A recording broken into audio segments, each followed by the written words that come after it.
And we are live. This is Dark Journalist. What a fantastic crowd we have out there in the ideas from already. Of course, tonight I'm joined by the lovely Olivia. Hi, everybody.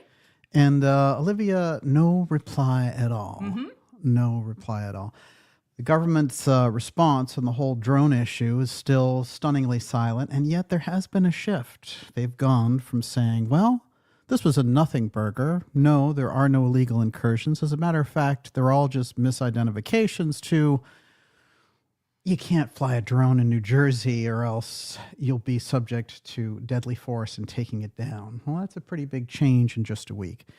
We're going to get into some of these changes that the states are making suddenly on the drone issue and protecting environments like the airports and all the rest. Of course, this is an after effect of their total silence and blockade around this story and the strange mystery of the drone swarms that have been happening and the number of distractions that they've rolled out there, the stonewalling in general, and just holding that back. We're going to get into it tonight. Tonight's a very important episode. It's a direct attachment to the last episode. That was Apotheum Nation.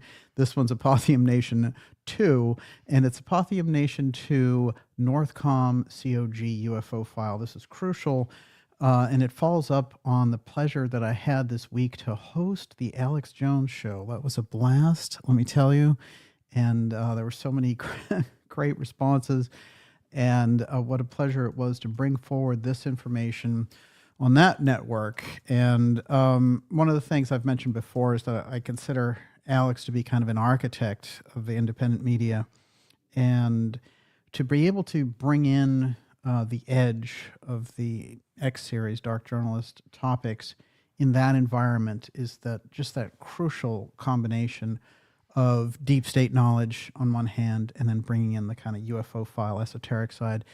And we had so many great responses on it. I really want to say everyone was generous, because the week before I did an interview, of course, with Alex. That was a blast.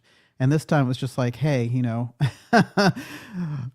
get in there and do the show yourself. It was a great blast. We went all over COG NORTHCOM, and the last, I think we had 4.2 million listeners on that show. What an incredible thing. And so many of you from the Ideas Room were there. And for those from the Alex show who are in the audience tonight, it's great to have you here with us. But before I go any further, Miss Olivia, what do you got? Well, Switch 5000 says DJ's guest hosting for Alex Jones was absolutely as good as it gets. Outstanding, densely packed with content, and started right on the button. It was fantastic. It was fantastic. And, you know, one of the key things that we realize is there are times when you can study in a particular area. For example, let's suppose you were studying the lost continent of Atlantis and just going deep on all the information that's been put out there on the mystery school side, on the scientific side, on the archaeological side, and all the tremendous gaps on that archaeological picture that we've had people, you know, puncture that kind of bubble of fantasy that Egyptologists put in place in terms of dating. And that dating actually goes back into the 19th century and has no relation to reality at all. Of course, the tools have increased dramatically, things like LIDAR and all the rest. So, but it's interesting. You can study, let's say you study along this line for a decade, and then all of a sudden the conditions on the outside world crisscross with the research that you've been doing. This is a lot of that's been happening with us here in the X series with the work that we do. And I consider that in great part these kind of ripples that come directly out of the Ideas Room, because when we involve ourselves and engage in that, it sends a ripple out. So you might have this one lone outpost, for example, with what we're doing, getting into NORTHCOM, getting into the continuity of government, how that plays into the UFO file. And then you could have somebody in the background who did 40 years of research around it, like Professor Peter Dale Scott, who had a great influence on me. You know, and I would carry around his deep state books in college. This stuff, you know, it stayed with me, but it formed layers in my mind of understanding. And it took a while, you know, and I was thinking of that when I was hosting the Alex show, because I'd learned so much, of course, listening to Alex over the year as well. And he was so far, ahead of the pack on a number of things, from 9/11 to Operation Northwoods and the financial coup and all these other matters, that I realized, oh, isn't it interesting? Like, so much of that information is caught up. And now when I think about the things that we've laid out on the X series here over time, things are starting to, on the outside piece, they're starting to catch up. They're starting to see, NORTHCOM, the UFO file, the Central Intelligence Agency false UFO narrative. Now there's something out there about that. Before that, the intelligence agencies were walking all over the UFO community, and all of those authors who had really been starved of, any kind of legitimate contracts or anything like that, they actually went on board with this whole thing around intelligence. And when you had all these counterintelligence people coming out, I expected to see, all these UFO researchers are going to throw them under the bus and say, the CIA doesn't run UFO disclosure. The CIA are inveterate liars. Well, no. And instead, they were waving flags like, hey, we're going to get our own Netflix series. Come on. So that was, there's a learning curve. Even if you're a dark journalist, there's a learning curve when you get around these things. But it's quite fascinating because we're in a very interesting battle here where they're trying to prep the narrative one way and we are providing that shock on the other side. And that's right where we need to be. And I was thinking, with Alex stuff, he calls InfoWars the tip of the spear. And I think that that's a good way to look at the information as a whole and in general. And people who put their great trust in that kind of independent media tend to get a much better payoff in terms of the truth than trusting any kind of mainstream media sources. And we'll see how the mainstream now is trying to co-opt the independent media side. And so we're getting a lot of that and a lot of very superficial treatment of very deep issues. And so it's why on this show, I emphasize how information can be potent and how it's that potent information that's going to guide things and separate, just the kind of clickbait idea of the media. We have those thumbnails. We were just talking about this where people's mouths are wide open. And it's like, oh my God, the CIA gives you UFO truth. And there's a guy there with his mouth wide open. We need to kind of graduate out of that. There's been a lot of media forces and money poured into the space now. And so the more we sift through it, the more we bring in those rules. I call them the rules of dark journalism, which it's kind of a helpful aid, which is there's the official story, 19 hijackers hijacked the entire U.S. air defense system during 9/11, and a guy in a cave was directing them. That's the official story of 9/11.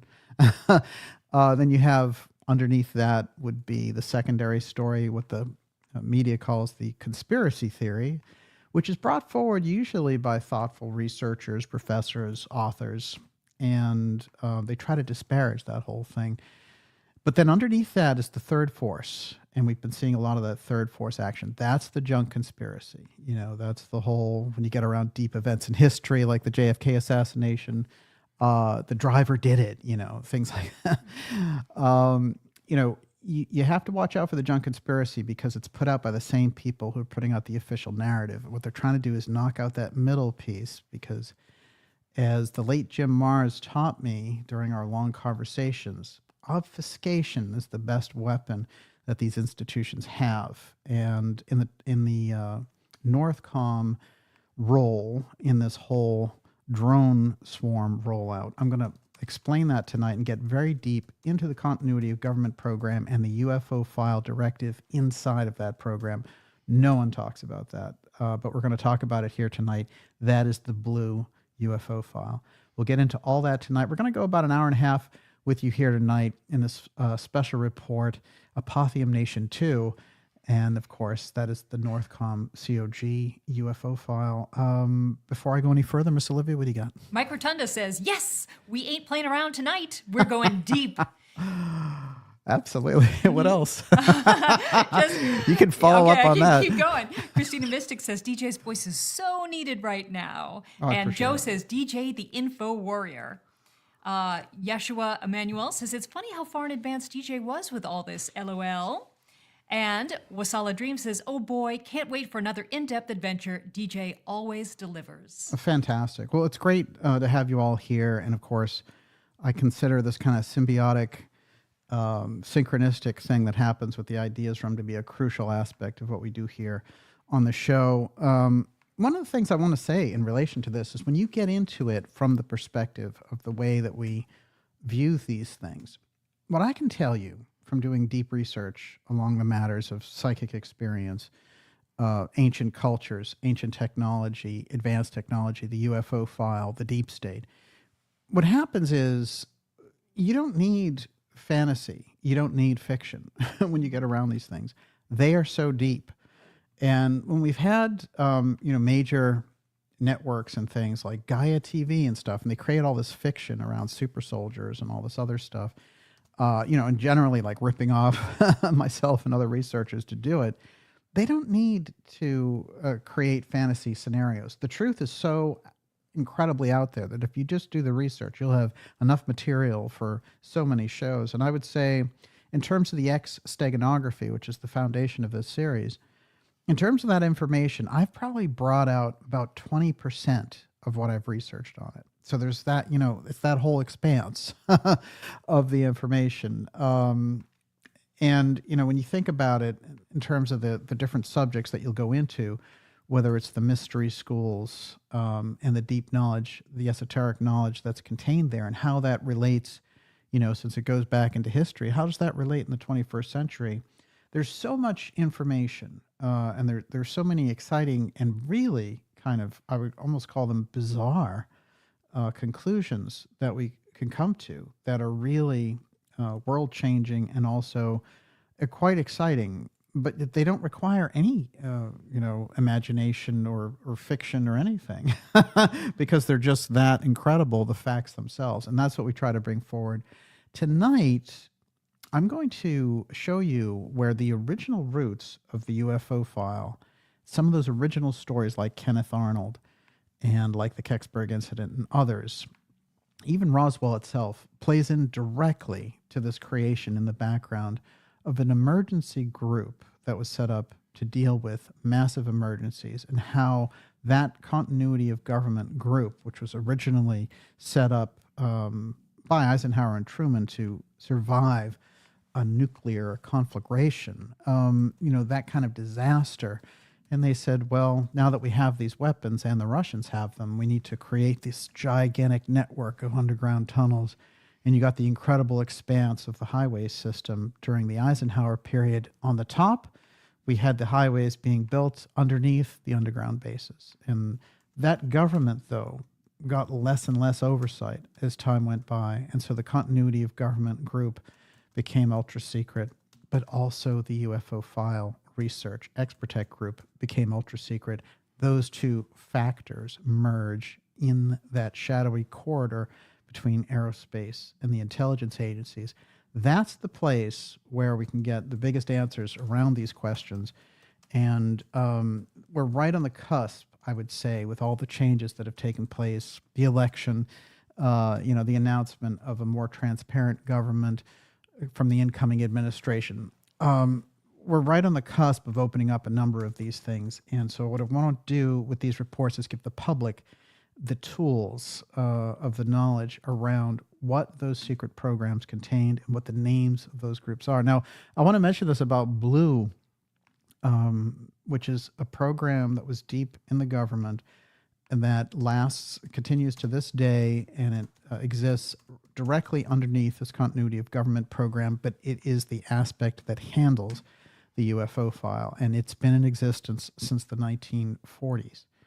Blue is very important because all the references around the UFO file, like Blue Book, like Blue Beam, like Blue Gemini, the program under the Kennedy administration, all dealing with the UFO file. There's a reason for that. And when I put out this information in 2023, in May of 2023, and then followed up on it with a documentary called Blue about the UFO file and JFK's handling of it in that period, and how the secret space program, all these things came out of that blue aspect. And there's a lot of reasons why the term blue was used.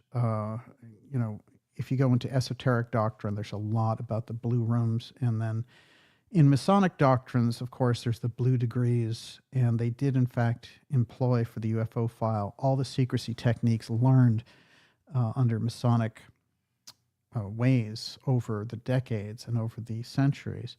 And it's interesting because the people who really launched that UFO file in the 20th century, like Vannevar Bush and others, they were the master masons. He was the master mason of the MIT Lodge, and that was the ultra-secret branch that also contained John Trump. Now, when you go into that, you have to see that there's this direct correlation into the continuity of government group. And I'm going to explain how there's 3 divisions in the continuity of government group, and that they're different troop divisions with different specialties. And one of those groups is blue. There's blue, gray, and orange. Those are the 3 different groups, and they have 3 different jobs when there is emergency powers invoked in lieu of an emergency. I'm going to show you how WikiLeaks plays into this, because a major piece around WikiLeaks came through the documents and were released in 2008. This sent so many ripples through that machine, and people felt, well, Assange got into trouble, of course, around the Chelsea Manning affair and other pieces where they really prosecuted him.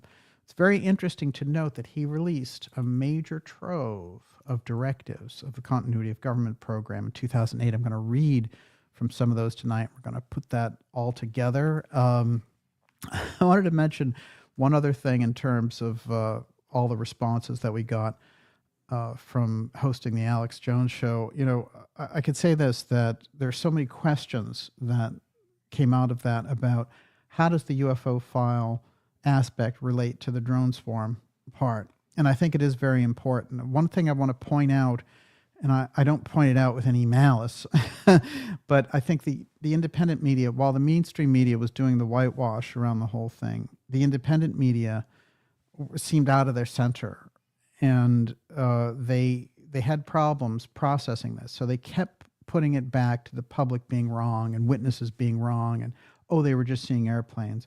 And you had a lot of really high-profile people around the independent side doing this, and I thought, this is strange, because it's very obvious to anyone who's an investigator that this was a major change of protocol. We have never seen anything like the drone swarms. And the first introduction to this kind of thing, in fact, took place in 2023 with the Chinese balloon incursion, which also we had never seen anything the likes of before, because we've got an air defense system that literally does not allow for those types of things. So I wondered what the problem was fundamentally on this. What I'm going to do is show you some versions of drones tonight from Taro Systems. And these drones are large and like the descriptions of what you hear about in New Jersey, New York, Pennsylvania, and other places. And they do look like planes, and but they're different.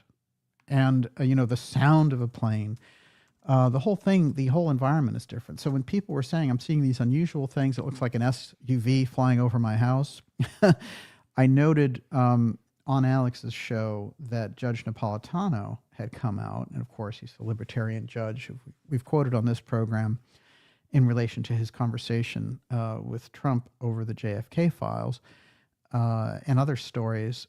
But he went on the air a couple of days ago and said, look, I have a farm in New Jersey. These things were over my house. And as a matter of fact, when I was out looking at them, they seemed to hover and look back. I mean, that's unusual. Chris Christie, no guardian of truth, no paragon of virtue. Mm-hmm. However, he does know New Jersey because he's the governor there for so many years. And he said, no, what Mayorkas has said, the Homeland Security Director, is complete and utter BS. That there was nothing unusual going on. And as we know, that story fell apart, and now they're saying, we have all these new defenses for this. Something very, very strange in relation to this. There's 3 or 4 different explanations. What I want to do first, though, is establish the fact that the people who were trying to throw the story out were completely wrong. They're just wrong. And the mainstream media blocking the story with the support of Mayorkas and the Pentagon and stuff, it's just wrong. It's misinformation on the public. It's keeping the public in the dark, very much like they did with the UFO file for 80 years. And now they have the phony CIA narrative co-opting it because you have a UFO threat narrative. That's still not the truth either. So, what we want is the truth. We don't want the false disclosure, and we don't want the wall of secrecy, Stonewall. We want the real deal. You have to go right down the middle for that. And you have to avoid, on one side, all of the intel manipulation of the whole thing, and then all the marketing stuff on the other side. So the thing that I noticed was that, there were too many outlets reporting, hey, the witnesses are all wrong. It's absurd, These are hundreds of people who've lived, thousands of people who've lived in these communities. They know the difference between planes. We've all experienced planes for years.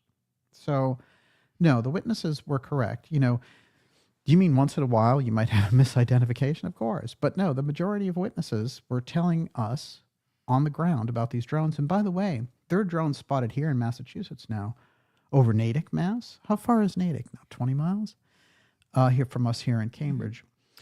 You also had them in Salem. I've been getting videos sent to me from people filming videos of these drones in Salem. There's no question that there's a wave that is going all along the East Coast and now showing up complementary to UFO sightings in Oregon, California, and Texas. There's just no doubt about it. Those reports are solid and on the ground. There's something very, very unusual going on, and we're going to get into exactly what that is tonight in our X-Series special report. This is Apotheum Nation 2, the NORTHCOM COG UFO file, and it's a follow-up on last week's Apotheum Nation X-Series 181 episode and everything I was talking about yesterday on the Alex Jones show.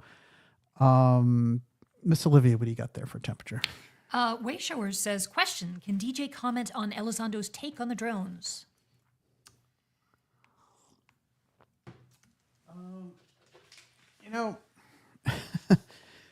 I want to mention this first about Elizondo, which is they've tried to position him in a variety of ways. Now he's the drone authority. And he keeps inserting his CIA UFO threat talking points when these people bring him out. Look, Lou Elizondo is a CIA DIA counterintelligence agent. And he claimed to be a whistleblower who quit his job at the office of the Undersecretary of Defense because they weren't taking the subject of UFOs seriously. That story came out in the New York Times, and it was accompanied by this whole Black Projects UFO story. And it claimed that they had these videos and, this sad whistleblower was standing up for humanity and all this stuff. Lou, as I proved on this program, never left the government. He continued to work for the government. Now he openly admits it. As a matter of fact, he's like, oh, yeah, I was working at Space Force. So the idea of him being a whistleblower who came out and told the UFO truth and, they rolled him out before Congress, he's been caught lying in public so many times that I don't take anything that he says. He's part of the Chris Mellon DOD billionaire operation to create a false CIA UFO threat. And when we've interacted with those people pointing things out, at times they've freaked out online being like, that's totally wrong, and Chris Mellon from his lofty position came out on X Twitter, trying to say that he wasn't trying to control the UFO whistleblowers. And we had put on the record, that he had in fact instructed one of those whistleblowers specifically who told me that Chris Mellon says, I shouldn't go near you or go on your show. Absolutely not. It's because none of those people want to be asked the real questions, which is, are you still working for the government? Are you a counterintelligence agent? And if you're a counterintelligence agent, your job basically is to lie for the government, which I can understand in a national security context, but I don't want it around the UFO file. And so that whole, we've been at odds since they rolled out those phony CIA false UFO threat whistleblowers. But make no mistake about it, it's DOD billionaire Chris Mellon who's behind Elizondo. So, Elizondo may have been a good counterintelligence agent. Even in his own book, We know that he was an interrogator and did all this kind of stuff. I'm sure he did that great for the government, but he's not somebody who would tell the truth about the UFO file, not at all. And he has misled the public on so many public occasions, out in the open, that I'm surprised anyone could even take the guy seriously, ever, So, good luck to him, but I don't want him anywhere near the UFO file, and I don't take anything that he has to say as a CIA agent about the UFO file as truth. As a matter of fact, if you understood the program of the Central Intelligence Agency and their misinformation efforts to the public around this, they're the last people you would go to for UFO disclosure, interestingly enough. All right, so we only have a limited time here. What I'm going to do before we get into the NORTHCOM COG thing is to get us oriented to some very important early cases in the UFO file and open this whole thing up. In the second half of tonight's program, we're going to take your questions. And Miss Olivia is putting those together. Now you can ask those questions related to all the subjects we're talking about, and we'll get to those, say, in the last half hour of the show. What do you got there? Well, many people are talking about Dr. Stephen Greer also, and they want to know your take on him and what he's had to say about the drones this week. Yeah, well, I'll tell you, Greer has a lot more credibility than Elizondo. Make no mistake about it.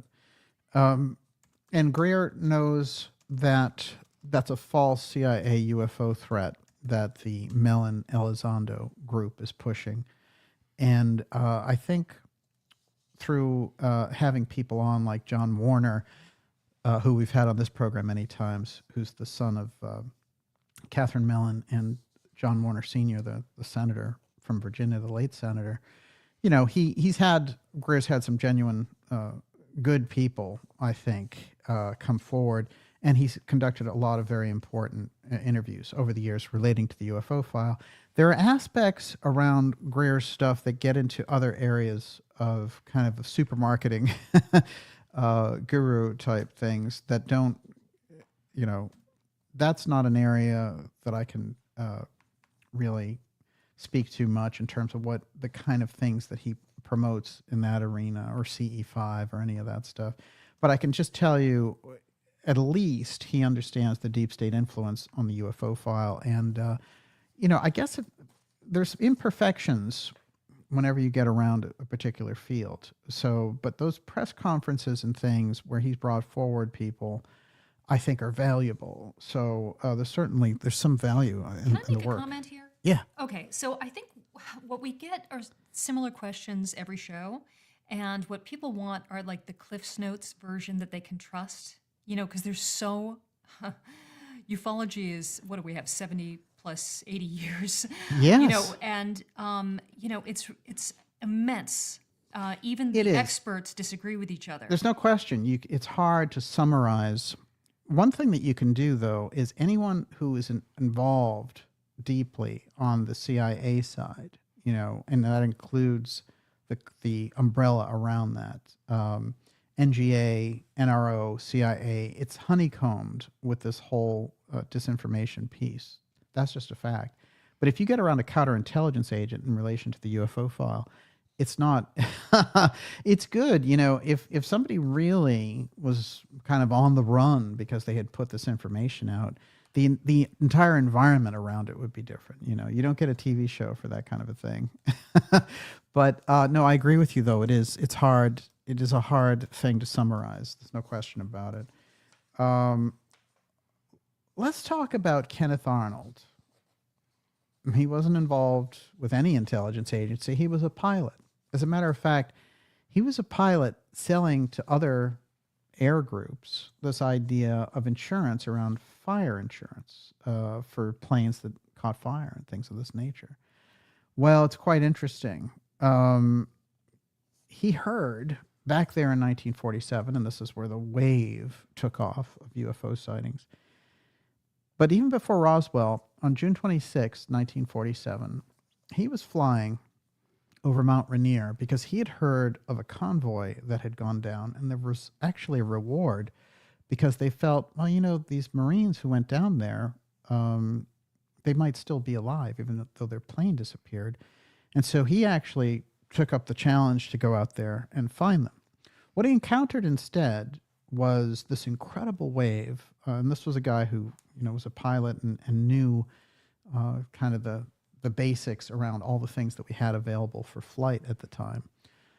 And the craft that he saw and that he described were so unusual, and they moved in such fast formation that he was completely, say, freaked out at the pilot's wheel. And when he got down in Pendleton, Oregon, in the air base there, he was talking about it, and there happened to be a news person who was close by who overheard him, who said, "Maybe I can get you on the record."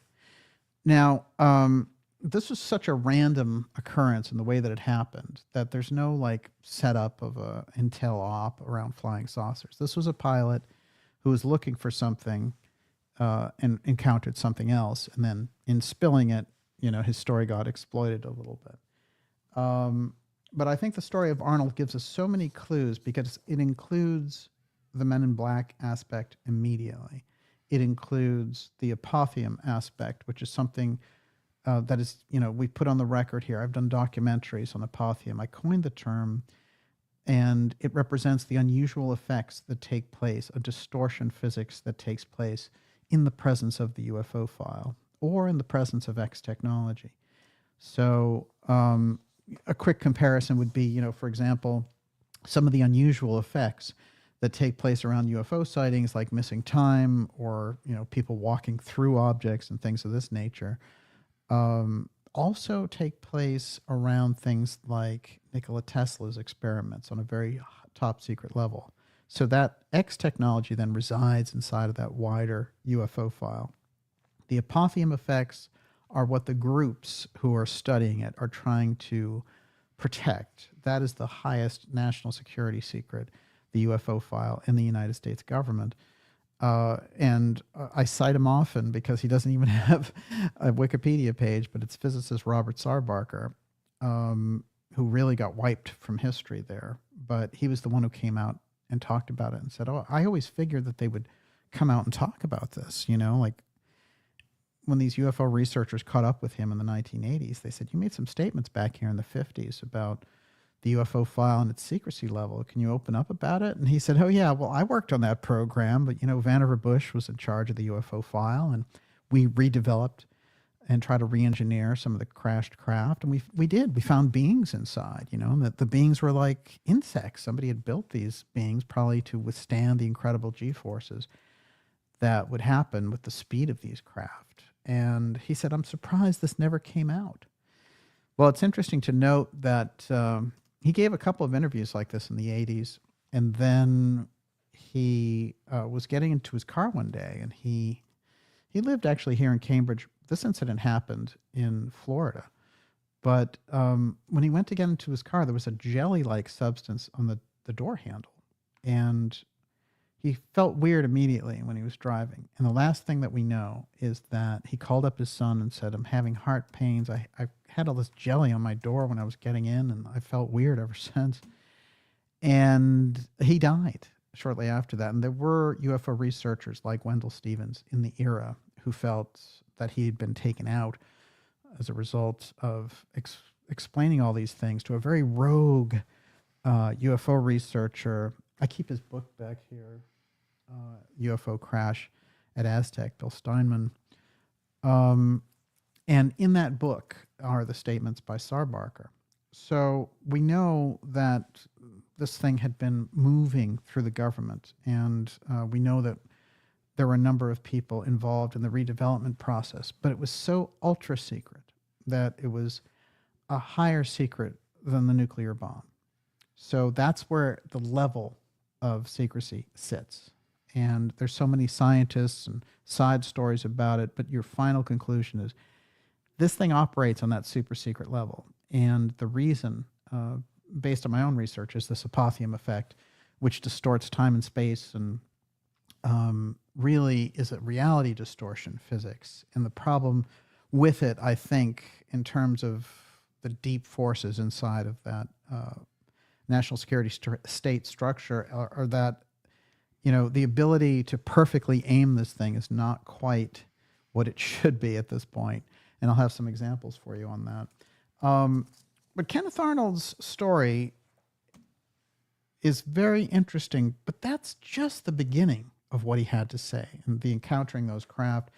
I also want to mention a couple of things about the stories at the time. This is how it all started. This is the first story. It came out of Pendleton, Oregon, and it was a Boise businessman reports sighting saucer-like objects over Cascades. June 26, a tale of 9 mysterious objects big as airplanes whizzing over western Washington at 1,200 miles an hour got skepticism today from the Army and air experts.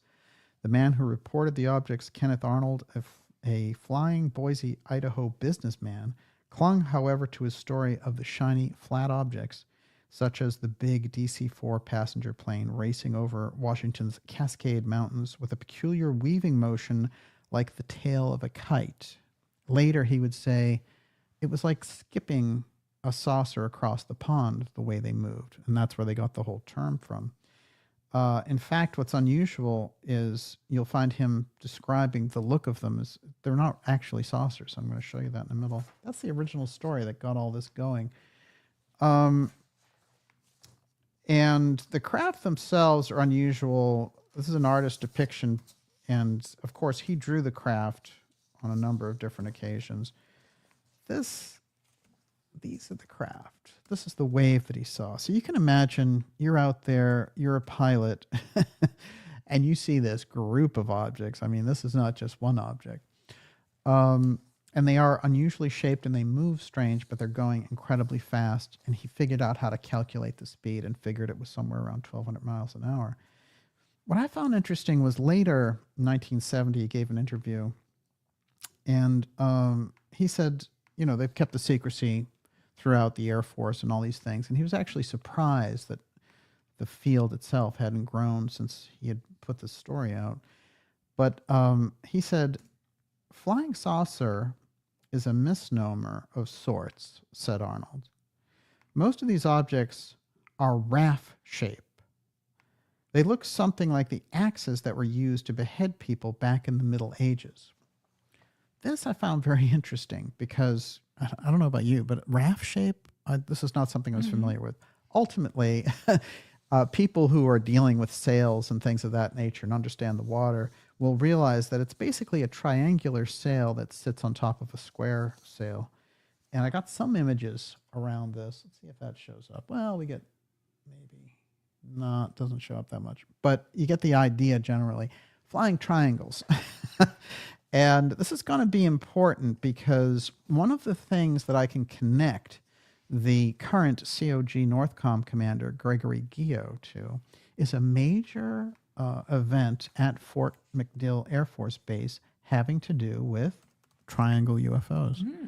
And this is another thing that I think is new and that is something that we should all be aware of, which is that the people who command these different ultra-secret organizations that hang out in Cheyenne Mountain and figure out how to survive a nuclear disaster and how to rebuild society and all these different things that would happen as a result, they have to go into a kind of a different, strange mentality. You know, it's like the Dr. Strangelove thing. We're going to repopulate the earth and, you know, how would we do all this? And we rebuild after a nuclear disaster in 100 years where nothing will grow. And all of these bizarre things, they go through a whole training program of that and they simulate the entire experience. Now, what I found interesting is around the time that Terence O'Shaughnessy, who was the COG commander during the COVID operation, handed the reins over to General Van Herk, who became the leader of NORAD, NORTHCOM, and the COG Combatant Commander of America. It's quite fascinating because Van Herk had a UFO signature in his background that was major, which is that he was part of the 509th group. And of course, the 509th group goes all the way back to the Roswell incident. Well, Van Herk was too young to go that far back, but he was still part of the same legacy of the unit. Later, when I looked into other commanders like Chance Saltzman, who leads the Space Force currently, well, General Saltzman is very interesting because he spent almost a decade at Malmstrom Air Force Base in Montana. Well, Malmstrom is where, the UFOs hovered over the base and shut off the nuclear missiles. So it kept coming up with these different UFO signatures. And by the time we get to Gregory Guillot, who is the current COG NORTHCOM NORAD commander, he has all the background because he comes out of Fort McDill. And I have some very interesting stories that came forward based on WikiLeaks again about Fort McDill and what they were doing at Fort McDill, tracking UFOs off the coast of the hot zone directly in Florida. So we get into deep territory with these guys all having this UFO expertise, and there's a reason for that. I'm going to get into that in this special episode. Everyone, this is Dark Journalist, Apotheum Nation 2 Special Report, the NORTHCOM COG UFO file. We're going to take your questions in the second half of tonight's program. And I want to mention to you, if you're new here especially, to go to darkjournalist.com and sign up for our newsletter. It's a free newsletter. And what it does is it keeps us in touch with each other without all the incredible censorship like we experience on YouTube and Google. I mean, it's become bizarre. And, I'm somebody who has a tech background, so I've been able to have experts look at it and stuff. And it is out and out, like, censor this guy and his material. But the way we get around all that is the newsletter, and that's free, and it lets you know about the incredible interviews that we have coming up with you, mind-blowing interviews coming up even in January. X-series episodes that will blow your mind, and our special documentaries. We have a special documentary up there right now, JFK, The Final Speech, about him going to meet with physicist and the head of the Robertson UFO panel, Lloyd Berkner. It's history-making.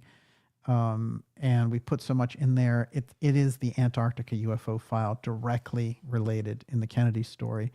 And I've put that documentary up there on this channel for free for you to get the whole story there. That's all available, but it's all in the newsletter. So go to darkjournalist.com right now and sign up for that newsletter if you're new, and if you haven't had the time to get on that list, get on there, because I'm going to send you that information. And this is the information that's going to be vital coming forward, and you'll learn all about it there. And it literally takes, a minute to sign up, and you will also, just get the newsletter once a week. It's not a lot of marketing. And we don't share your email. So that's very important. Okay, Miss Olivia, what do you got? Okay, Christine Laurel says, my first impression when watching drone videos was of seeing projections or holographic images. Does DJ think that's possible? And Sammy is asking, why would these drones only come out at night? Classically, drones don't even fly at night. This is the interesting thing there.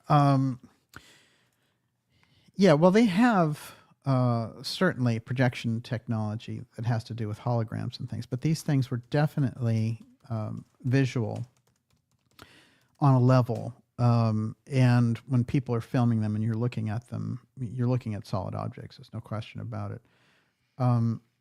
Oddly enough, I will say this, because there was a certain point during the story where I was like, why aren't the UFO crowd, why aren't they more tuned into what's going on this? I don't get it. And there was sort of like a weird competition, like, hey, don't give the drones all that attention. We're into all these UAP stories. And of course, UAP being that disposable name that they use for UFOs. Look, UFO describes it quite well. UAP is a establishment, CIA creation. But what's interesting to me about this is quite fascinating, because, there were, in the drone incursion reports, there was a mix, certainly, because you had the stories that came out. But we always have stories about UFOs. This is the thing. It is a serious issue which is not addressed, and that the public has no idea how the government actually addresses it. And that's very important. One of the things I noted, and someone actually sent me a video was a couple that was in New Jersey, and there are a number of these incidents, in fact, but when they were looking at the drones, they lost time, and they reported that to a local TV station. The losing time, missing time aspect is a direct result of this Apotheum effect, which comes directly out of that UFO sighting experience. And there's so many numerous cases, we don't even It's not a question anymore. This is what happens when people encounter these things. A number of things happen if you really track it, which get quite fascinating, which is, lightning will show up out of nowhere, for example, or the grid goes down in that area. Cars stop, and there are all these malfunctions. There are a lot of strange malfunctions around the drones in New Jersey, if you follow those stories. One of those malfunctions had to do with the radio and strange things coming through the radio. Another strange wave that was involved with this were these people who experienced the missing time, and then beyond that, they had all kinds of electrical issues. Then we had, immediately after that, in these different towns, blinking lights. And, Walmart parking lot, the lights just blink for 45 minutes. So there's some kind of grid interference that you usually ascribe, I would usually ascribe to these UFO encounters that's coming off the drone experience. And people also experiencing physical issues, disorientation, things of this nature, become disoriented just by watching and viewing the drones. That I found interesting. Because it tells me there may be an experimental aspect that's re-engineered directly out of this UFO re-engineering that's included in the advanced drone technology. And that could be part of why those reports, came out this way. I want to show a couple of images of these Taro drones so that, as I started off the show with, we can once and for all say, no, the witnesses were correct, and that the media people and the independent media people who were saying the witnesses are misidentifying are totally wrong. This is from Taro Systems. I'll show you a couple of these craft. This is very interesting because it's the XP43. And if you know anything about the X steganography involved in advanced craft that we've covered on this program, the X involves the idea that they have a secret technology deep inside. It's a reflection of it. They just include it in there. It doesn't represent experimental. It represents the advanced tech. And the steganography of naming things X is how they were able to move them through various government agencies without everyone knowing what was going on. But that's the drone there. And you could see if that was in the sky, It's the idea when they tape these things at night and they record them off their iPhone or whatever, and people are like, those are just planes or whatever. Look, a lot of these drones look like planes. There's no question about it. But people can tell the difference. And it's very important for us to realize, no, look at this. It looks like a plane. So the idea that, all those videos, they're just planes. No, they're drones that look like planes. All right? Not all of them, but take a look at that. Could you tell the difference? As just a novice at night looking at that? It's a drone that looks like a plane. So let's be clear about it, that people were seeing drones everywhere, and then the drones that look like a plane are just part of that. People see planes all the time. They do not misidentify drones for planes. These drones look like planes, which is why they can be called out in these videos, and people will say, oh, that's nothing. And it's just, remember, they were trying to spread this term around for a little while. They were like, it's public hysteria. Boy, does that, you can go back to the 1960s and 50s on that with the UFO file. They tried to make that up for everyone who was seeing, there were waves in Michigan, for example. And I've opened up stories here about Gerald Ford calling a UFO Congress in to check out what was going on. That's where we get the whole thing about swamp gas. And the government will tell you anything to get you off the trail. There's no question about it. This is the breakaway technology they're building in the background. That's the X-37B. And this has to be understood that these are all connected, the advances on the air and space side. And when we understand aerospace and we understand what they're doing in the skies in low Earth orbit, in space, and right in our local skies, when we understand the combination of how they control those areas and how the goal of that space grid is from space to control things on the ground, things become much more simple and easy to manage. I also want to say that all the declarations by the government and the media saying, oh, they're not able to identify this and that. they have rules around drones that if you don't have a register ID and you don't flash it, the FAA takes you down. They have ways of taking down drones that they're not all shooting them down. They can just frustrate their flight patterns. They can do all kinds of things.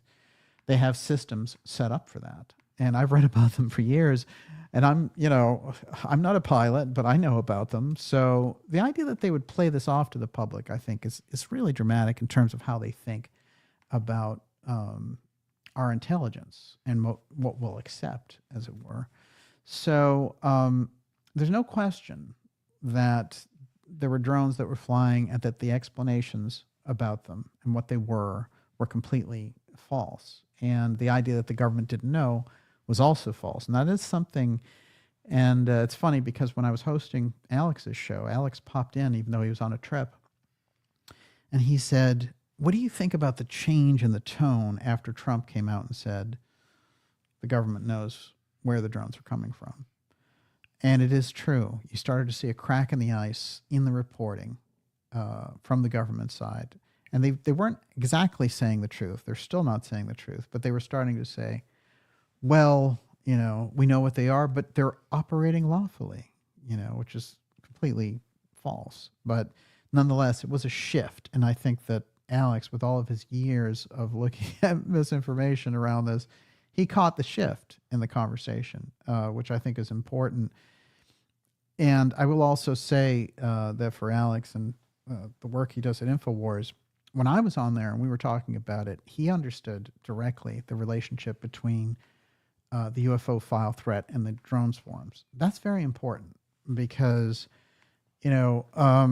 there's a lot of these things that kick around on the independent side, and this is really bad news because the mainstream media you expect it from.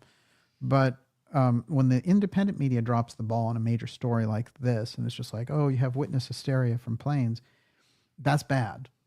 That's bad because it shows that if they can't lock in with a story, if they don't have the background, and this is a major deficiency in independent media circles, top to bottom, even if you have like a big media figure like someone like Tucker Carlson, he thinks having Lou Elizondo on speed dial is understanding the UFO file. No, Elizondo is a counterintelligence CIA agent who's a known liar in public. So, we have to get real about there's two lines here. Just to accept the idea of UFOs isn't enough. You have to get away from the false threat UFO narrative. You have to get to the real truth. You get to the real truth by going directly into that UFO file information, which is publicly available. There's so much of it that's available. We've made it available on this show. But there are researchers, who lived and died trying to solve these things and put things on the record. That's the direction of the research and where it should go. This other thing, the CIA backdoor and letting all these counterintelligence people come on these shows and paint this false UFO threat version is very dangerous. And it becomes dangerous in terms of looking at the continuity of government NORTHCOM plans to activate an emergency takeover and emergency powers based on some disaster that takes place, some emergency that's going on. And I'm going to show you how a UFO file threat, a UFO threat, is part of the plan for the activation of those emergency powers. Now, I can tell you that there are a number of things that the government has worked on and that where they have seized emergency powers. Of course, they seized dramatic emergency powers during COVID, so we don't need to imagine much in terms of what they would do and the types of rights that they would take away, et cetera. But I do believe that the thing that they're planning in the background is so much larger than even the COVID operation. It's on such a scale because the leadership groups and the groups behind them don't have the popularity to govern. And this is a major problem. This is why you're seeing people like Trudeau about to be thrown out and stuff.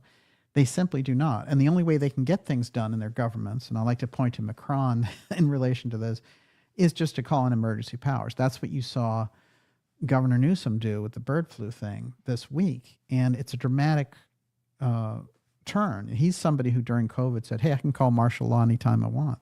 No, you can't. And so we have legitimate emergencies, legitimate emergency authorities, but the public needs to have some window into this wider world. When you get into technologies, the exotic aerospace technologies, and then you have groups like NORTHCOM now married to NORAD, which is something that only took place after 9/11, you're in a different historical aspect. Now you have a group where the centralization of power is too dramatic. And what they've been able to do over the years is develop that whole thing in secret as a secret system of underground bunkers, underground technology, and underground government. That is the continuity of government. And again, set up for very legitimate purposes in the beginning to survive a nuclear attack.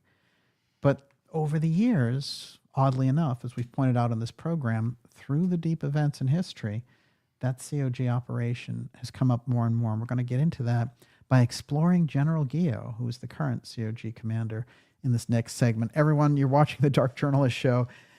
Whew, it is great to be here with you for this X-Series special report, Apotheum Nation 2, NORTHCOM COG UFO file. A lot of information, and we're going to take your questions in the second half of the program. Before I go any further, Miss Olivia, you're at bat. Okay, I've got a bundle. Pretty good says, what about the theory that the drones had radiation detection hardware on them?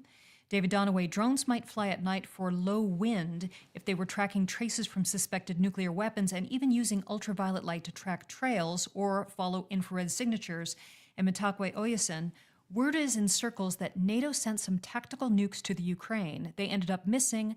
Now they are using drones to see if they can identify the nuclear signature of them. Yeah, there was a guy who came out, I think it's Saxon Aerospace, and he wanted to put all these things on the record. And he said, I knew this guy, and he had his hand on one of these nuclear warheads, and presumably in Ukraine, and that it was headed for the United States, and that the guy came back and tried to talk to Washington authorities, and they wouldn't talk to him, and he knows that this is what it is they're looking for and all that. Well, I'm glad that he went out there and put that on the record. The only problem is, if this guy, his friend, really had his hand on one of the warheads and knew it was heading to America, I mean, why don't they have him before Congress now? And can you identify who the guy is? There's too many, even if the guy's honest or whatever, there's too many ways that his story could be misinterpreted. And I agree with you, it's chilling. And there are scenarios where we need to track down things of this nature and to track stolen, radiation materials and things. But also, this is a government that let in 17 million illegal immigrants. And they knew by opening that border, they opened us up to all sorts of threats along that line. So how serious could they really be about tracking anything? The official stories, and, I think we like to come up with good excuses, but the government didn't say, hey, we're tracking, we're looking for a nuke. That's just something, it's a figment of imagination right now. It's very possible that that's a scenario.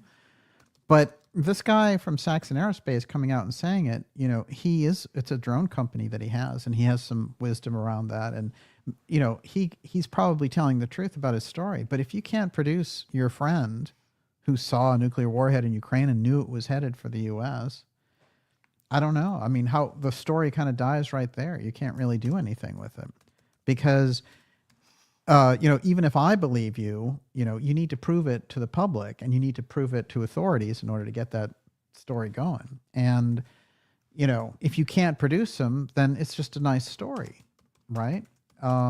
We don't know why that story is out there. And I don't know if they're tracking nuclear material. I have no idea.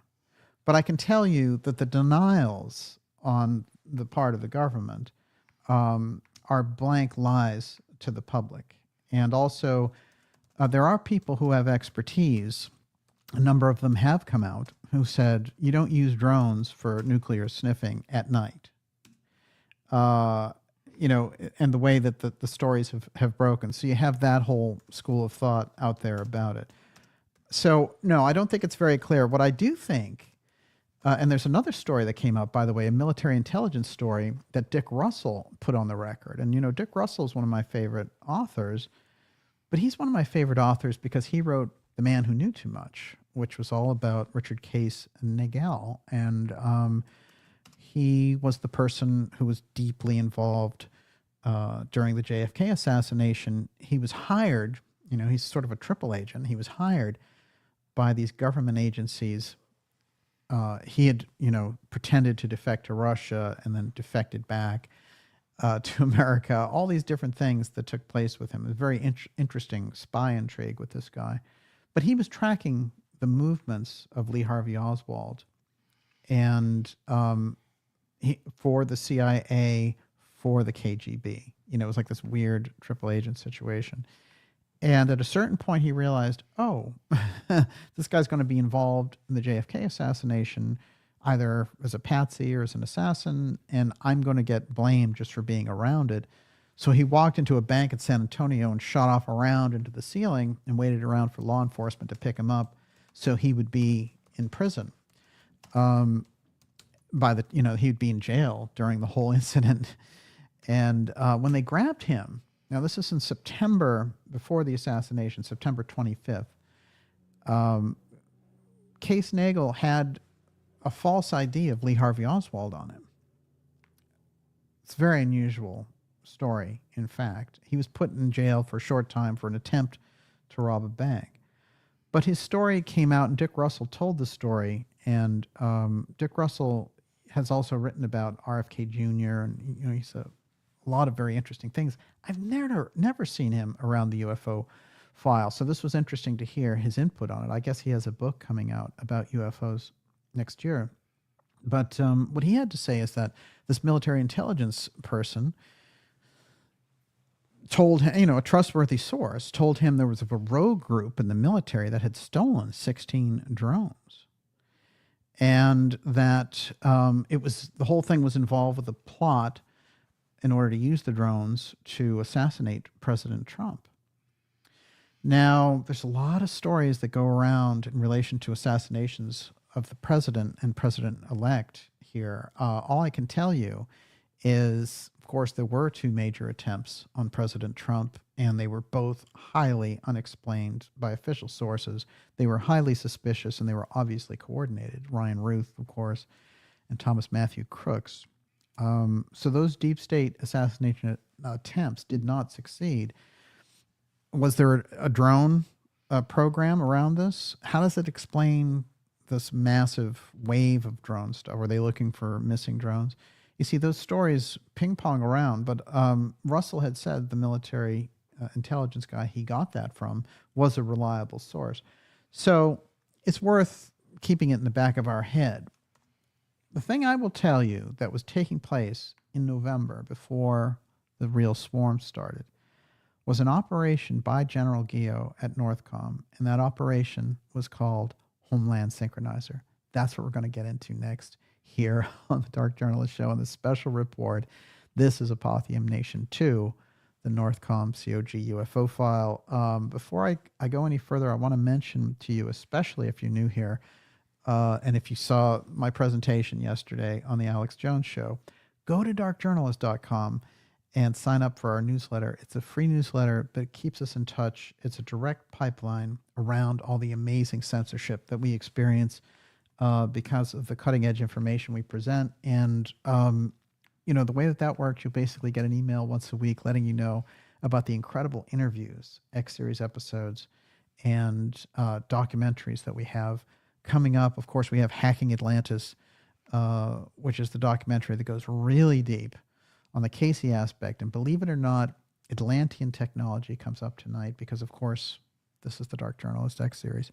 But that's all there. And so make sure when you go to darkjournalist.com to sign up for the newsletter, and you'll get information on the documentaries and things that we put out. The latest one, of course, is called JFK, The Final Speech, and that is the Antarctica UFO file connection. And what was happening, actually, when JFK was assassinated, he was headed where? The Dallas Trade Mart. Well, who was he going to talk to? He was going to talk to Lloyd Berkner, who's associated with the UFO file and had gone to Antarctica with Admiral Byrd. The deep, deep factors that are involved there, all in that documentary. And that's there for you for free. That's the kind of information you get in that newsletter. So make sure you're signed up. Now, before I go any further, Miss Olivia, what do you got? Blazon River, could this be a test to see how much tech will be needed to actually pull off something like Bluebeam? Yeah, it is. It's tremendous data mining. I mean, how much information did they get about just how people responded in the first place to all this? So, yes, absolutely. And, you know, Bluebeam, as it's the street legend about the idea that they would fake an alien invasion and use it as a way to have the UN come in and take control. But it always had legs in this regard, which is there were some factual aspects that someone inside of the UN heard this story. And one of the figures I'm going to point out tonight is James Woolsey, who was the CIA director under President Clinton. But one of the things that he was deep involved in the 1980s, before the 90s with Clinton, was this setup of the COG piece. And what he did is he made Booz Allen Hamilton the CIA contractor, Intel community contractor, par excellence. He made them the top contractor for COG. Well, it's very interesting because he was involved later with a think tank designed by the Undersecretary of the Navy about how we would, cope with the idea of ETs living among us. And they spent all these millions of dollars and hundreds of hours putting this together.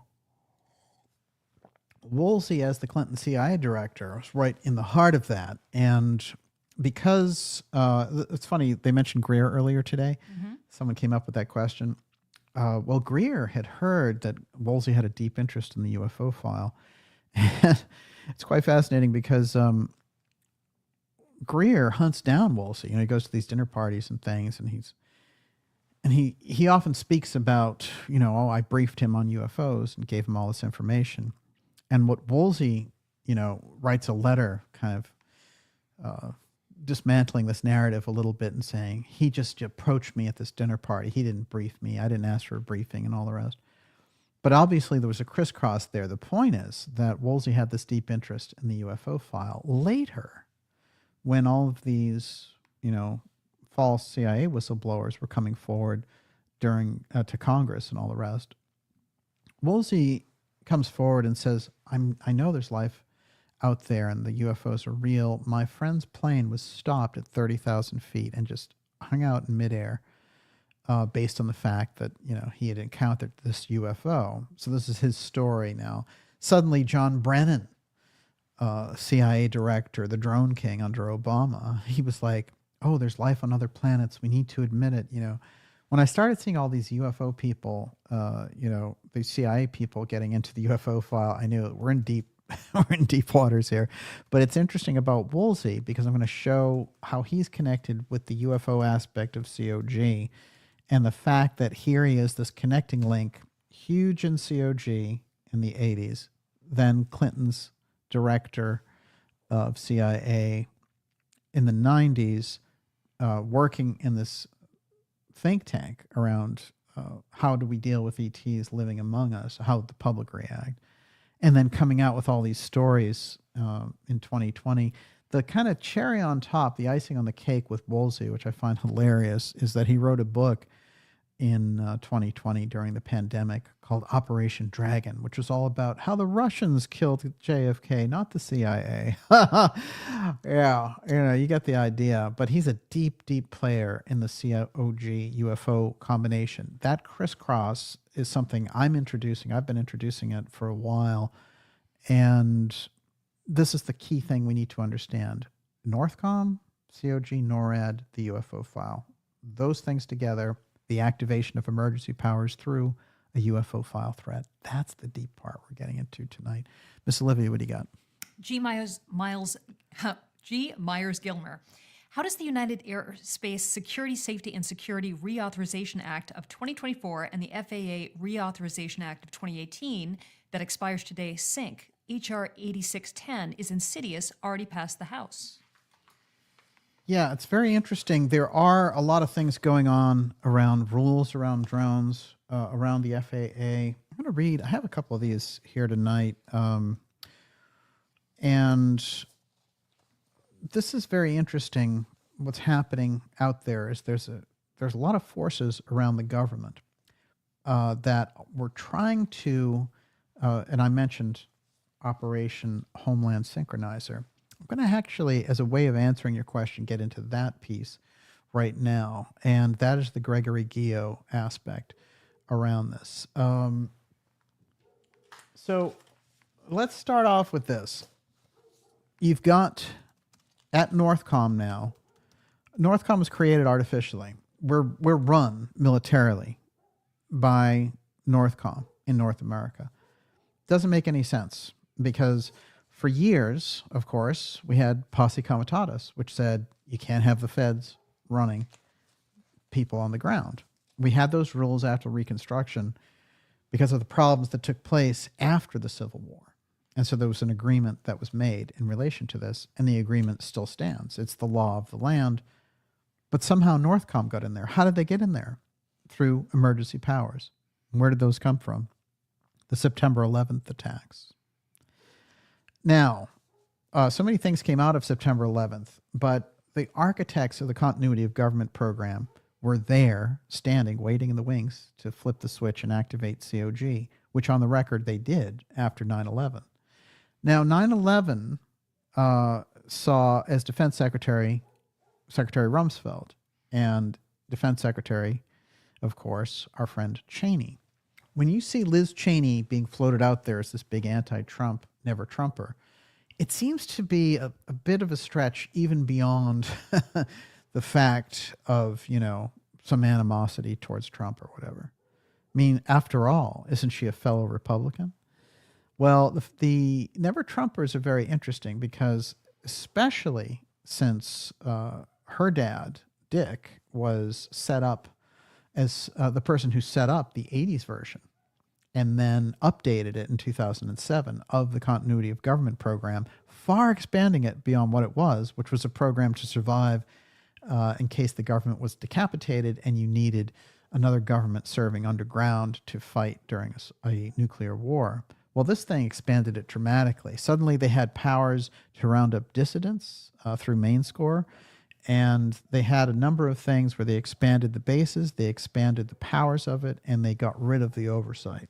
This is the nature of the problem with the COG program. And it is also incredibly underreported. This is another aspect. That's either a deficit in knowledge or an intentional omission by the mainstream media. So since they were set up in the, aftermath of the September 11th attacks and the emergency that was placed by President Bush, which is ratified every year, by the way, through the NDAA.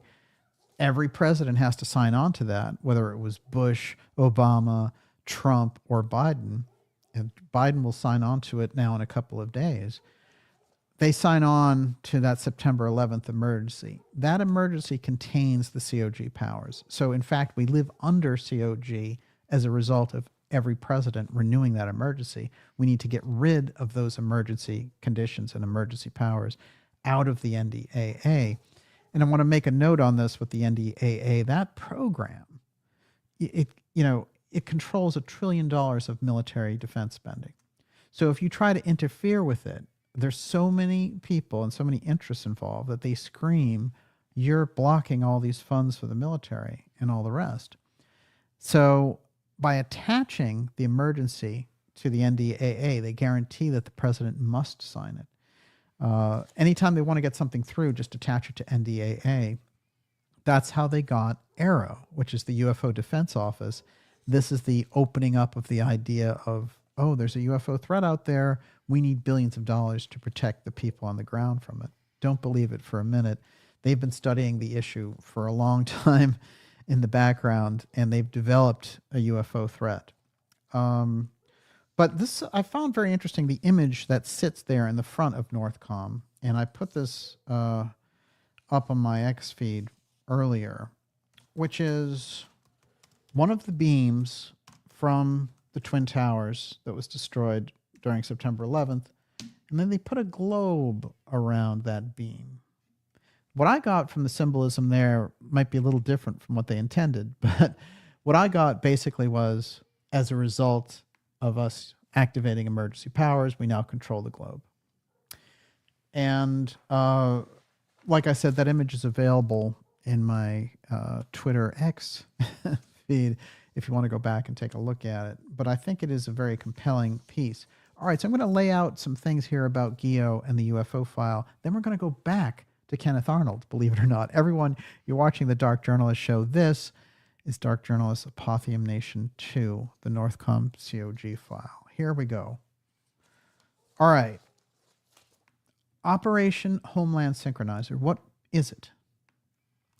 It is a test that was being run by Gregory Geo, the COG combatant commander, head of NORAD NORTHCOM. And the test was all about these drone systems versus UAPs. So it's a simulation of a test, and it says, here, these drones come in, and these UAPs come in. How do they deal with each other? What happens? Who gets shot down? All the rest.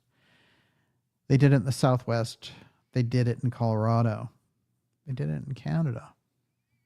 Immediately after Homeland Synchronizer got kicked off, you had all these strange drone sightings. The invasion of New Jersey, as it were, the skies of New Jersey and New York, and now spreading out to Pennsylvania, Massachusetts, right here in Boston. Now, Homeland Synchronizer isn't talked about at all in relation to this. We're not hearing anything from the mainstream media about GEO. And yet, just before this all kicked into high gear, NORTHCOM head wants new integration role in counter UAS ops. That's GEO asking for more authority on the drone side. Now, this is significant for a lot of reasons. The unmanned aerial systems just means drones, literally. But under that umbrella, it carries the piece of the whole UAP side. In the background, this group has the ability to call an emergency based on a threat from the skies. So when you get the synchronizer op, Homeland Synchronizer, which has taken place, it's on the record, they've admitted to it, there's pictures of it, then this is basically a dry run for what you would get with switching into COG because of a UFO threat. There's no question in my mind it moves the needle. They have that atomic clock, you know, which right now is sitting 90 seconds before doomsday. That's pretty wild. But, you know, a bunch of scientists get together and they're like, what are the likelihood of a nuclear exchange? And sometimes they can move that clock back. They can move it up depending on the tensions that are going on with the world. Right now, it's 90 seconds before midnight on that clock because of the Ukraine-Russia situation, which is, you know, it's unfathomable. It hasn't been this high since the Cuban Missile Crisis, in fact, which President Kennedy diffused and saved the world. But I would put that clock, I want to create a clock here around the potential of a UFO threat activating emergency powers. The drone swarm just moved that clock dramatically closer to midnight. And this is important and it's significant. So I'm going to read a little bit from this. This is from Breaking Defense.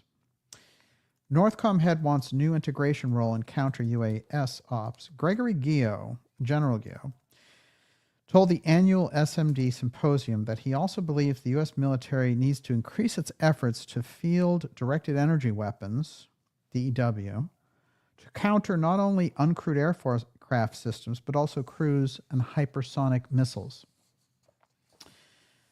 The new-ish head of U.S. Northern Command, COG combatant commander, is pushing to put defense against uncrewed aircraft systems into his job jar. Wasn't there before, you see. Arguing that NORTHCOM could play a key role in integrating service operations to protect Defense Department facilities. Quote, in the NORTHCOM AOR, area of responsibility, can these people speak English? The responsibility for defending UAS rests with the services over the installations, and then with the Departments of Homeland Security and Justice for other areas of critical infrastructure. General Gio explained in a keynote today that the annual Army and Space Missile Defense Symposium in Huntsville, quote, "At this time, NORTHCOM does not have a formal role in defending against UAS because of the way we operate in NORTHCOM versus EUCOM or Central Command. However, I think that there's a potential for NORTHCOM to assume a significant role in helping to synchronize all the capabilities of the services and interagencies, helping to provide training, readiness, and then perhaps even flyaway kit capability." And it goes on and on talking about the different powers that he wants to ascribe now to NORTHCOM, NORAD. And in the middle of it, of course, we have the entire aspect of the United States defense system. At the drop of a hat, he could become the entire ruler of the United States if they flipped the switch based on an emergency conditions. And he would become the combatant commander. And as I've mentioned, he would set up regional governors. And the idea is, eventually we'd have elections, as soon as I can secure the conditions on the ground. This is what they've been building up for quite a while. There's been a threat of this since the Kennedy administration. And Kennedy himself went on the record against the dangers of this, that an announced for increased security would, further impede, based on an emergency, impede our freedoms here at home. That is the NORTHCOM Commander Gio. But we know next to nothing about these people because very often in the background, they've been back in Cheyenne Mountain, in Mount Weather, in Raven Rock, planning for this emergency scenario.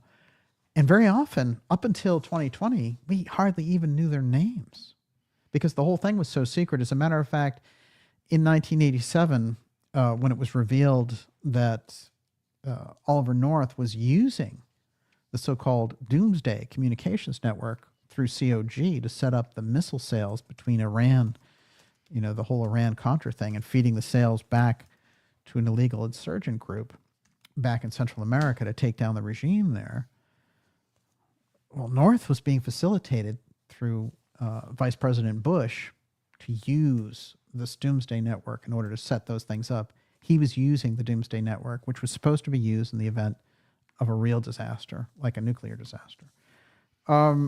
So there's a lot of implications about what took place there. But fundamentally, what happens is that NORTHCOM, artificially created after the September 11th attacks and included under the Patriot Act and all these other pieces, became a ruling factor for North America, the same way we have CENTCOM, which runs things abroad in Europe. They decided we're going to create NORTHCOM over here to run us.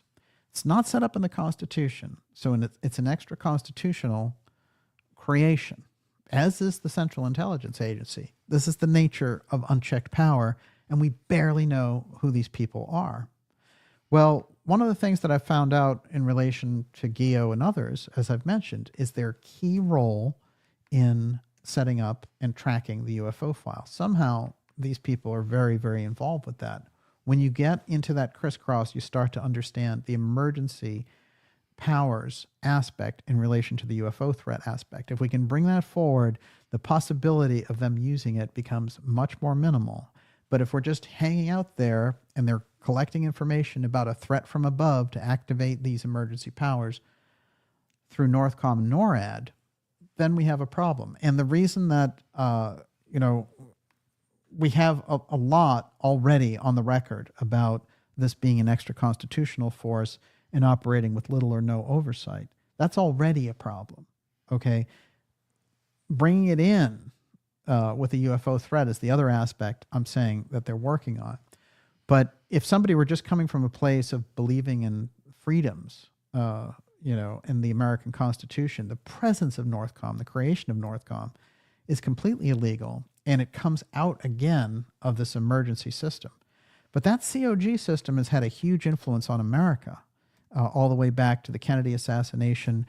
There are strange hints. There was, of course, Professor Peter Dale Scott is the researcher who brought so much. He's the Berkeley professor. And, for those in the political spectrums who think, oh, it's just some right-wing thing about COG, look, Professor Scott is probably one of the most left-wing professors in all of history. He's on the left coast. And Berkeley.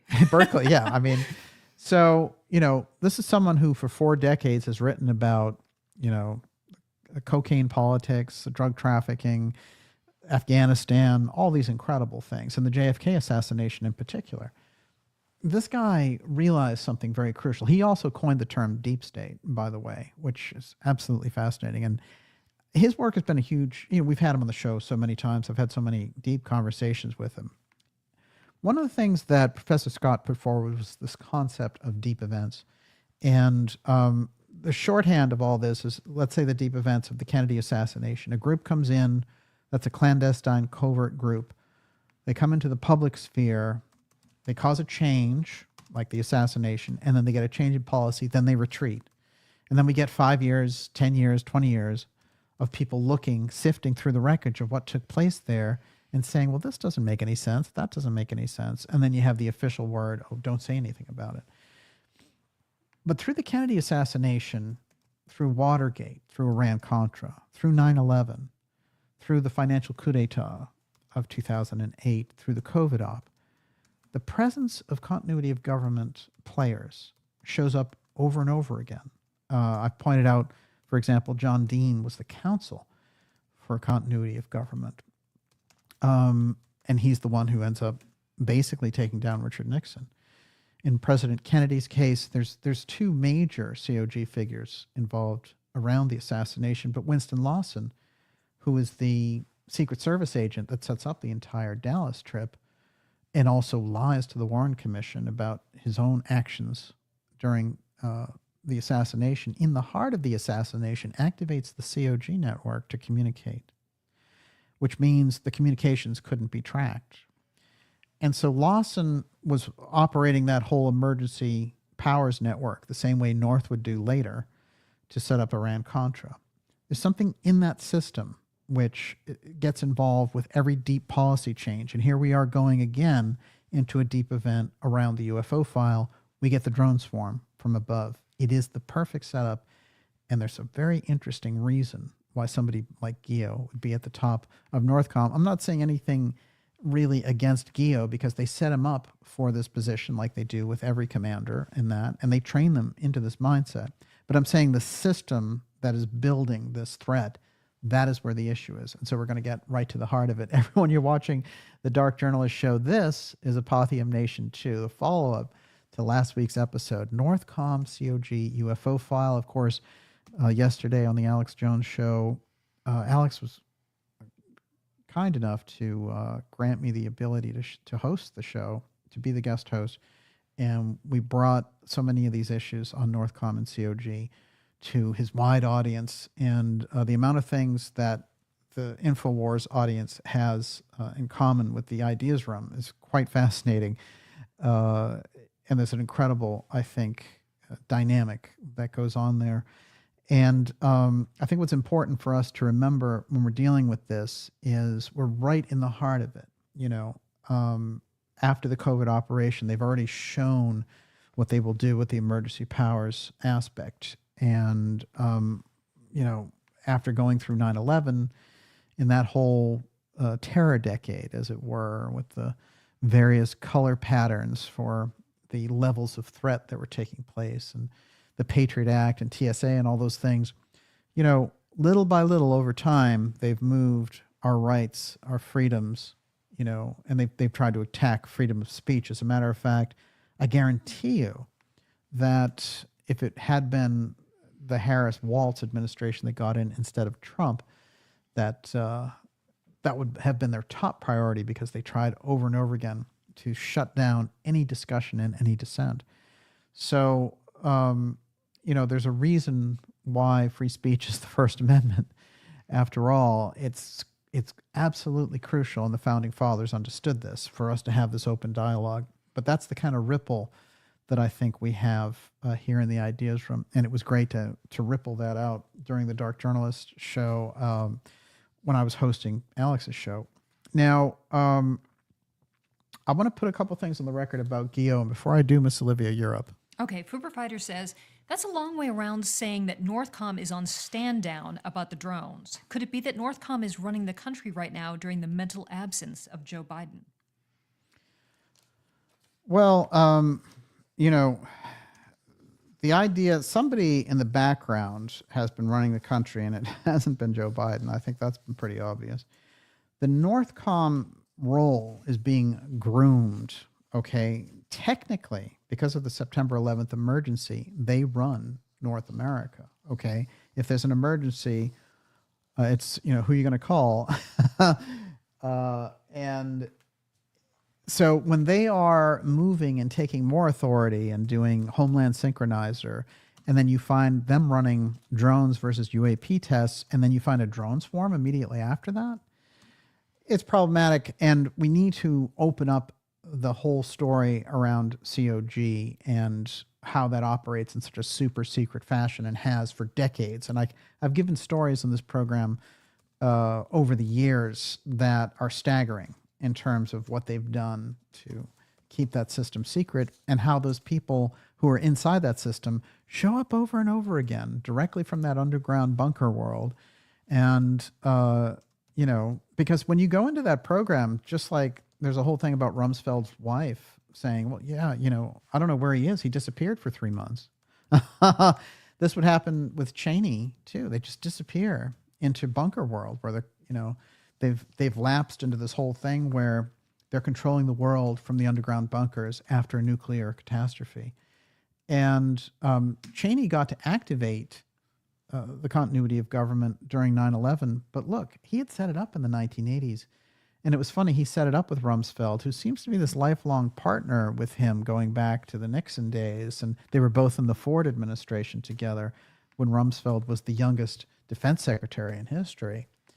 You know, they have an interesting symbiosis. If you're looking for that interface between the COG players and the public, the late Rumsfeld and Dick Cheney, who still is alive, and that whole, you know, thing is represented through the Liz Cheney battle with Trump. They did anything that they could to keep Trump out. And whether you're pro-Trump or not, you have to think, well, it's highly suspicious, isn't it? Because they're Republicans after all.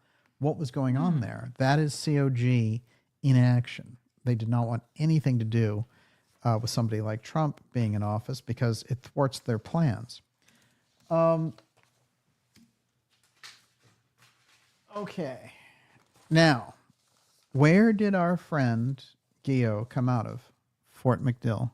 The UFO history around Fort McDill is thick, but I'm going to read just one WikiLeaks piece to give us an idea of how involved they are and how his role at that base put him directly in the center of the UFO file. Are you ready? Tell me you're ready. I'm ready. Okay. Tampa Bay Times. On March 3rd, 2006, a man named Bob Fish emailed John Podesta a link to a website. Fish also included his own memories of talking with an Air Force electronics intelligence technician who claimed he flew an RC-135. He flew the jets out of MacDill, and they were used for surveillance of Cuba, but were sometimes diverted to track UFOs off the coast of Florida. That comes out of a WikiLeaks document that was released when they were putting out this slew of documents. And Podesta kept showing up, as you might remember. And Podesta, of course, was the chief of staff of Hillary Clinton's presidential run, but he had also been part of the Clinton administration. And he was always linked up with this weird overhang of occult things, you know, like his brother being really into Aleister Crowley and the UFO file. He would say, oh, the truth is out there. I want the truth. And then we also know, you know, everything like Pizzagate and all the strange controversies he's been involved with. And yet he showed up right side by side with Tom DeLonge and all these other people in the launch of TTSA where we got Lou Elizondo and all those other wonderful, noble CIA counterintelligence agents. Now, as part of this release through WikiLeaks, they opened up this story. Now, remember, I have a WikiLeaks release around COG that was dramatic, where the documents were supposed to be destroyed, but he put them out. Let me read you a little bit more about this character and what he had to say about it. Fish said his source on UFOs had a landing and takeoff spot in the ocean east of Miami, north of Bermuda, right in the heart of the hot zone. If you watch this program, you know Hacking Atlantis, the CRAZE in the hot zone, is my documentary based on 25 episodes about this area between Bimini, Cuba, and the Yucatan Peninsula, right off the coast of Florida, which is the center of a huge archaeological war about these Atlantean ruins and something called the Two-Eye Stone that comes out of the Casey readings, which I'm going to read the quote from in just a moment here. McDill's association with UFOs also comes forward in the famous Project Blue Book report by the Air Force relating to the investigations of unidentified flying objects, which is now part of the National Archives. According to an Air Force document drawn from the report, June 5, 1961, an F-102 fighter jet was scrambled after witnesses spotted a star-shaped UFO in the skies near MacDill. The object, according to the document, had been at the base for several days.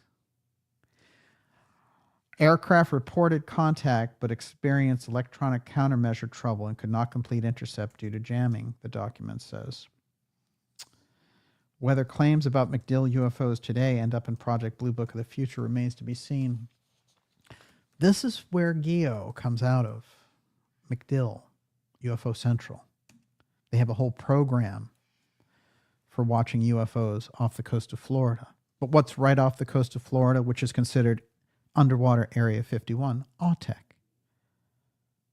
AUTEC. That's our experimental underwater base. And you've had everything from remote viewers to witnesses who say that UFOs are so common around the activities of AUTEC, which is right off Andros Island and at Guantanamo, right in that hot zone nexus, that they call them fireflies on Bimini Island when they see them.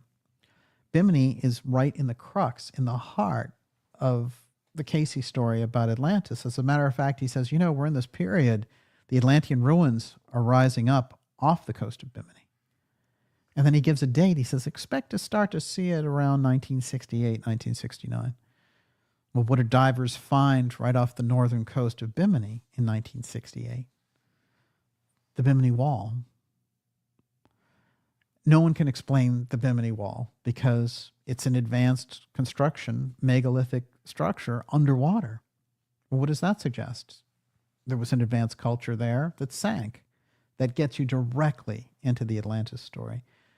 AUTEC and MacDill are right in the heart of the UFO file, but they're both in the heart of the UFO story. And they're right in the heart of the hot zone. That's the key with all this. Everyone, you're watching the Dark Journalist Show.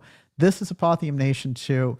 What I'm going to do here is I'm going to go into this Atlantean technology piece, and then we're going to go into your questions. Groovy. All right, everyone. And remember, if you're new here, especially, go to darkjournalist.com, sign up for the newsletter. It's a free newsletter, but it keeps us in touch through all the incredibly, and I mean absurd censorship that we go through on this program because of the topics. And I would love the topics, you know, I'd love the media to be a free flow and a free flow of conversation and debate and everything else.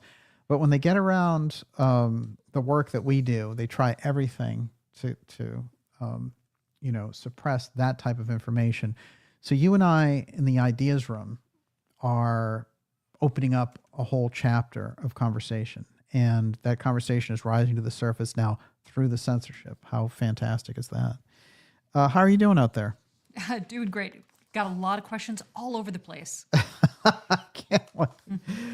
All right. I'm just going to go right into it. Okay. So first of all, when you get around any major UFO case, Roswell, Kecksburg, Betty and Barney Hill, you know, there's always an element of hieroglyphs involved in the cases if you go deep. Some have it really obvious and in your face. They'll say, oh, this hieroglyphs. Others, you have to hunt for it a little bit. A classic case, of course, the Roswell case, nothing could be more straight down the line. There have been some suggestion over the years that, the government, simultaneously put out the story of Roswell and then knocked it down to create the two sides that could war against each other. And that Roswell was some advanced craft that was taken down. But it wasn't a UFO. It was something else. I don't believe that. I think Roswell was legitimately some kind of off-world vehicle or advanced craft that had nothing to do with the military. Jesse Marcel was the intelligence agent who found it. Mac Brazel found it, but he was the first intelligence agent to look at it. He was part of the 509th group, which, remember, General Van Herk from COG is part of that intergenerational thing of the 509th. He was part of the 509. I think it's an interesting signature. Marcel says the debris field was strewn around for miles. And then, of course, what they do is they have him pose with a weather balloon and say, oh, it was just a weather balloon, forget it. Nobody knew about the story. They took it off the news wire, it sank. Nobody heard anything about it again until 1980. So, 1947 to 1980. That is 33 years there. So this idea that, the government created Roswell so you'd believe in UFOs doesn't make sense, because they suppressed the entire story and sat on it until Stanton Friedman came across Jesse Marcel. This is what they had Marcel pose with, which Marcel would later say, they knew this was complete bunk.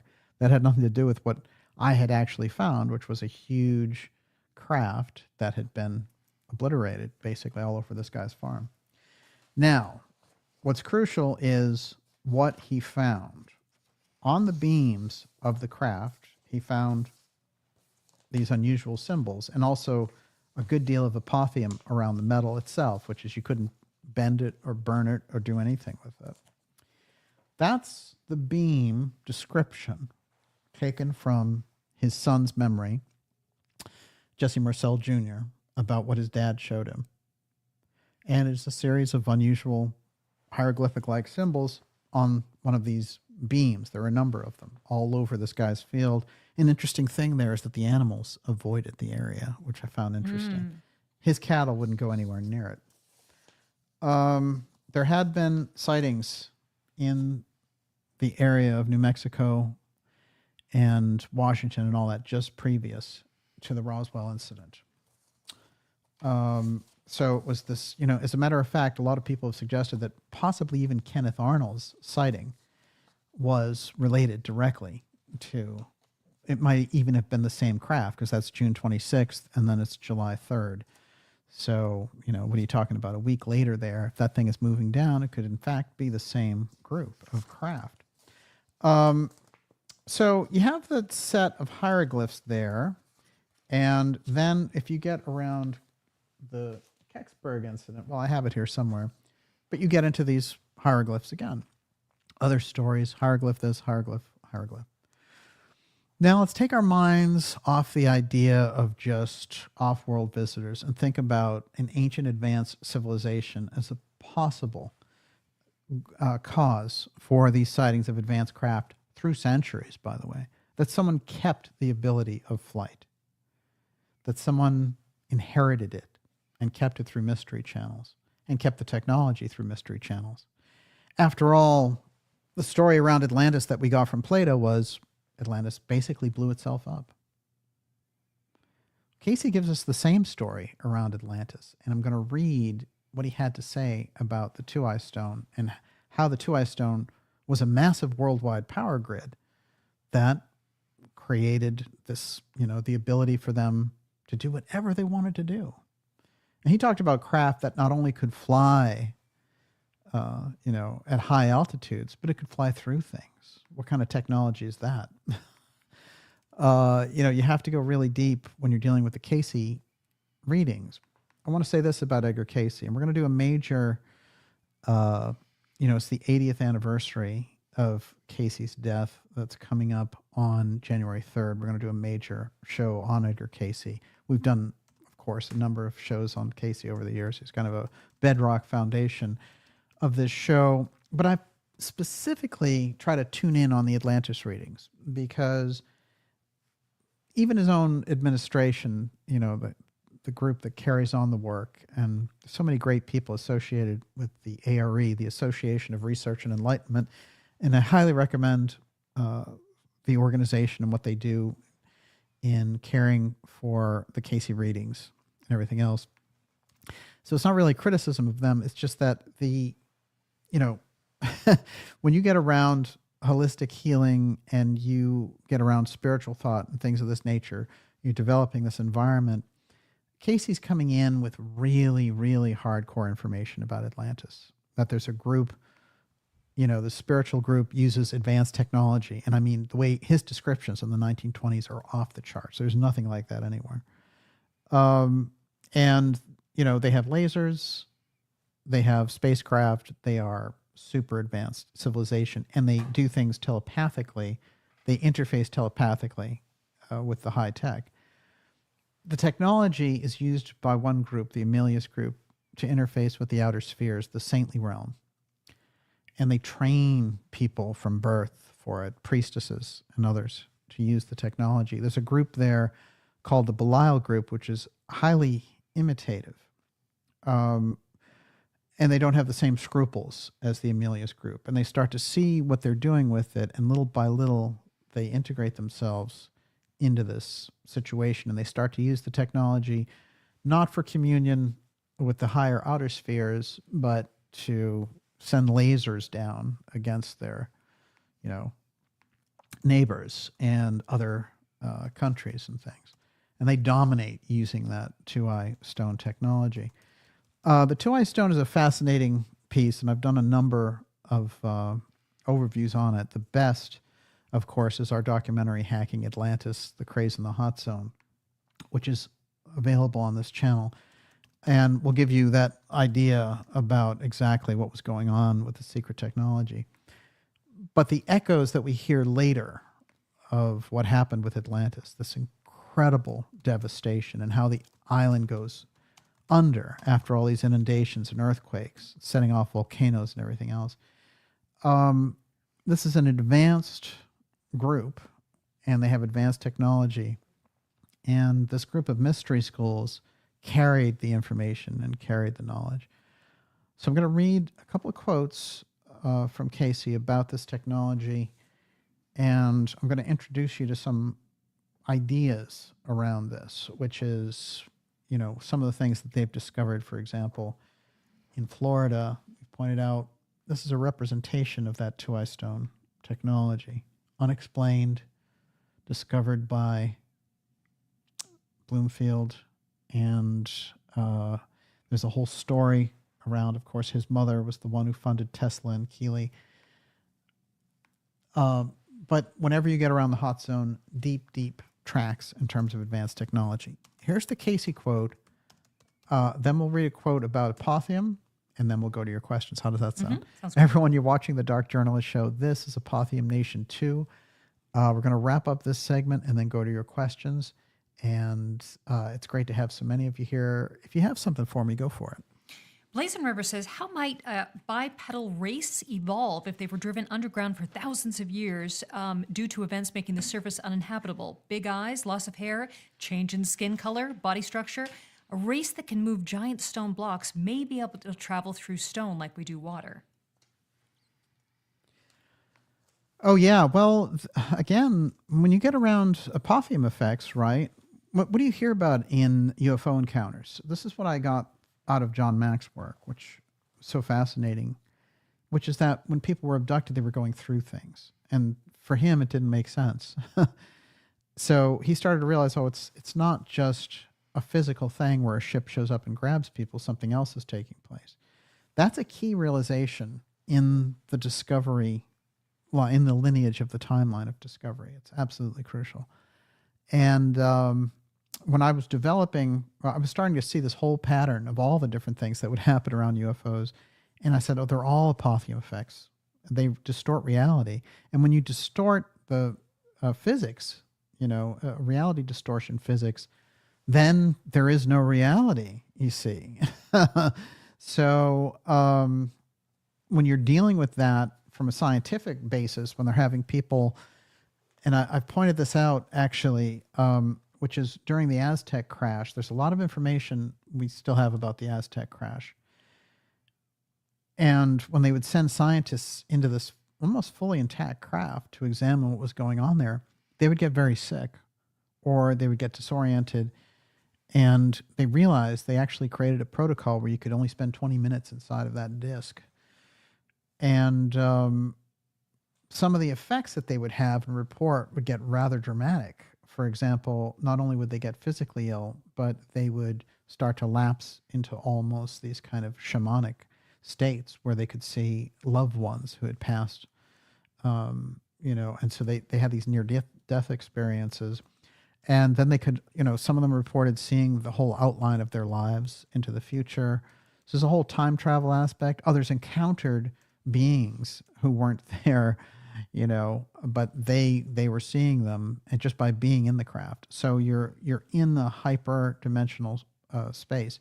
You start to experience things that don't comport with universal physical reality as we understand it.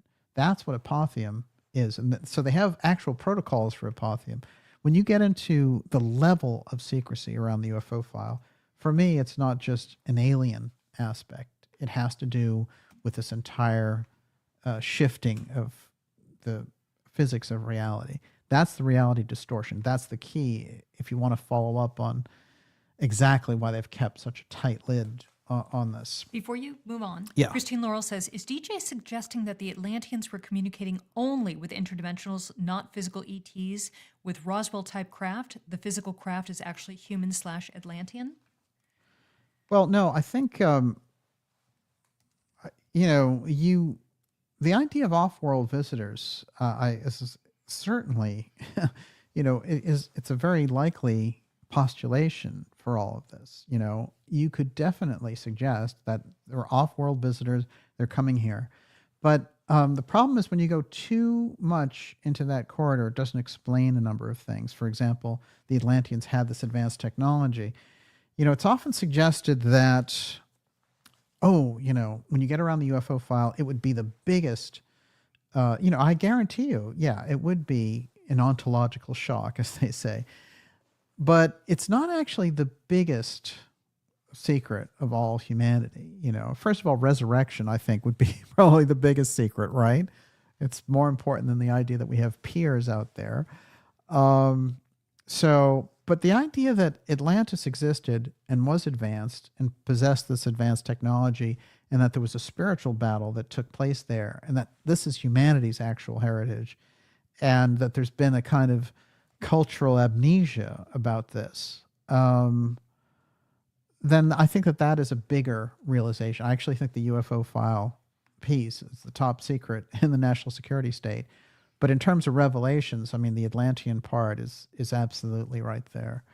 So that's how I would suggest that. Yeah, but I think it's a both and kind of situation for sure. And I don't always think that what you have is, it's very interesting, the divisions that come up, because you say, well, that's just human technology and they're pretending it's ET. And again, when they say it about Roswell, it doesn't make any sense because they suppressed the whole story of Roswell. No one knew about it until 1980. So that none of that logic doesn't work. So therefore, they were dealing with something else, right? What is the else becomes the question. Now, there is also, through my work in the Cosmos Club, and I'll keep this in a nutshell, the Cosmos Club, remember, they're kind of like UFO Bilderberg. But the founder, when they founded it in 1870, he'd spent all this time in Cape Girardeau. And then he went and stayed with the Paiutes, and he learned all about something. My guess is that he found some kind of an ancient craft. And that they learned, again, about a group like the Atlanteans who passed down this advanced technology. And they could be the ones who are flying all of this. an advanced group that survived and kept the technology. It has to be factored in. There's too much there. And with the Cosmos Club, I'll just say this. He came from Cape Girardeau, or he was stationed in Cape Girardeau during the Civil War, stayed on there. So I think he's there for like 6 years. Well, what's the first major UFO crash case with bodies and everything? It's Cape Girardeau, 1941. So, you know, I mean, it makes him as the founder being there in Cape Girardeau, you know, Missouri, very, very interesting locale, shall we say. Yes. I'm starting to really believe in time travel. Like really. Oh, yes. You Yes. know, Yeah. And that for some reason, the idea that all this time, for thousands of years, sort of Atlanteans have been under the earth. I'm not there yet. But the idea that time travelers have knew that they had to create some kind of a fortress here and now in this time period, let's say from Atlantis or another, and that they would do it under the earth. And those are the beings that we're dealing with, that they have this is sort of like they live. I mean, except that they're, you know, they are above, but they're also, you know, they have these underground complexes. Well, it's interesting, and you make a great point there, which is, it's what I started off the show with, which is it's the reality of the mystery of these things. It doesn't require any fiction. And so, you know, all of the groups, like I mentioned, the kind of Fruit Loop stuff out of Gaia TV and all that, it's just not necessary. You know, there's so many real mysteries to dig into. That's where the potent aspect of all this is. All right, here comes the Casey quote, and then we go to your questions. Everyone, you're watching the Dark Journalist Show. Apotheum Nation 2, this is the X series follow-up for episode 181, the NORTHCOM UFO COG file. And we covered, you know, we opened up this conversation to when I guest hosted for Alex yesterday. And so that all that information now is coming further and further up. And right in the middle of it, as this whole NORTHCOM piece based around the drone swarms. And as I mentioned when we started the program, the FAA now has rules that you can't fly drones over New Jersey. And, you know, they're enforcing those rules at airports and other places with deadly force, too. That's a huge change. And it's an entire kind of shift there that is dramatic, and I think shows that the things that we were saying about it, you know, regardless, getting past the spin and the blocking and the wall of secrecy from the media and the government on that, it gets right to the heart of it. Now they're putting the rules in place. The drone buster is coming out. Okay. Atlantis at the time of the third destruction. So what Casey is doing, and there's no way to get around this, Casey is going through the past lives of the individuals who've come to him for readings. And he's reading their past lives, and then he gets to Atlantis. And it's this retrocognitive piece where he sees through the Akashic record what took place in Atlantis. So he says, talking about this particular entity, in the Atlantean land, just after the second breaking up of the land, owing to the misapplication of divine laws upon those things of nature or the earth, where there were the eruptions from the second using of those influences that were for man's own development, yet became destructive forces to the flesh when misapplied. This is the terrible, mighty crystal, the two-eye stone, power grid. It was an incredible gift for humanity, but here they were misapplying it. The power from the firestones, not intentionally, were tuned too high and brought about the second period of destruction forces to the peoples in the land and broke up the land into islands. Remember, originally, Atlantis is one continent from the Gulf of Mexico on one side to the Mediterranean on the other. Then the power grid, the Atlanteans, the sons of Belial, tune those forces too high. They exacerbate forces, volcanic forces, cause a huge split in those islands, and you get 3 islands. Casey calls them Poseidia. That's the one that was in the Bahamas. The other one is Arion, and OG. And the sort of the headquarters, the focal point of the Amelius group, this Law of One spiritual group, which had the technology originally and was battling with the Sons of Belial, that's the group that's in the Bahamas. That's Poseidia. That's where the temple off of Bimini is rising. And that's what all the attention around the hot zone is about. There's an interesting key there with Casey, and what he has to say about the secret of humanity, basically, is in these Atlantean Hall of Records. But every, now and then we hear about this thing where, there's some digging around the Sphinx. They think they've found a chamber or whatever. That all goes back to Casey putting this on the record. This all comes out of the Casey work. That there was a Hall of Record placed under the paw of the Sphinx by the Atlanteans who were fleeing, came into Egypt and said, here's all this Amelius group info. We've collected all this wisdom and all this technological knowledge. We're storing it underneath this plateau of Giza. Casey puts the date 10,500 BC. That whole plaza, the Great Pyramid and the Sphinx, that is the work of the Atlanteans. Rata and Hermes. Rata being an early incarnation of Edgar Casey as this Atlantean priest, high priest. Now, one of the interesting things, if you go into the readings, is he says, well, actually, there's 3 Hall of Records, and they all contain the same information. And one of them is off the coast of Bimini, and it's rising now. That's where the Bimini Road, the Bimini Wall is. That's the Poseidian Temple where they hid the Hall of Records, and the other one's in Yucatan. We did a show last year called Pawgate, which really gets deep in the details. But again, the Hacking Atlantis documentary will open that door for you. Here's a little more on that. Before the second upheavals, when there was the dividing of the islands, when the temptations were begun in the activities of the Sons of Belial and the children of the Law of One, the Amelius group, the entity was among those that interpreted the messages that were received through the crystals and the fires that were to be the eternal forces of nature, and made for the helpful forces in the experience of groups during that period. New developments in air, water, travel were the beginning of developments in that period for the escape. They had to escape the destruction of Atlantis, and they were getting this information through the crystals applied properly of how to construct these machines and other things in order to get out. The entity was in Atlantis during those periods just before the second breaking up of the land, was among the Sons of Belial who used divine forces for the gratifying of appetites. This is interesting, and this is where so much of our own culture goes, which is applying the technology in order to suppress groups, control people, do mind control. That 1% of 1% class up there trying to control things on the ground is a reenactment of this pattern of the Belial group.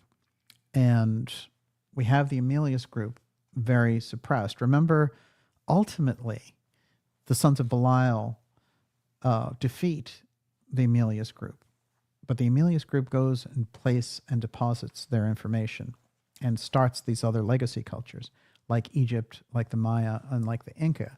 So the Sons of Belial win, but the fruits of victory are ashes in their mouth as they've taken down the entire continent of Atlantis through the misuse of the Two-Eye Stone.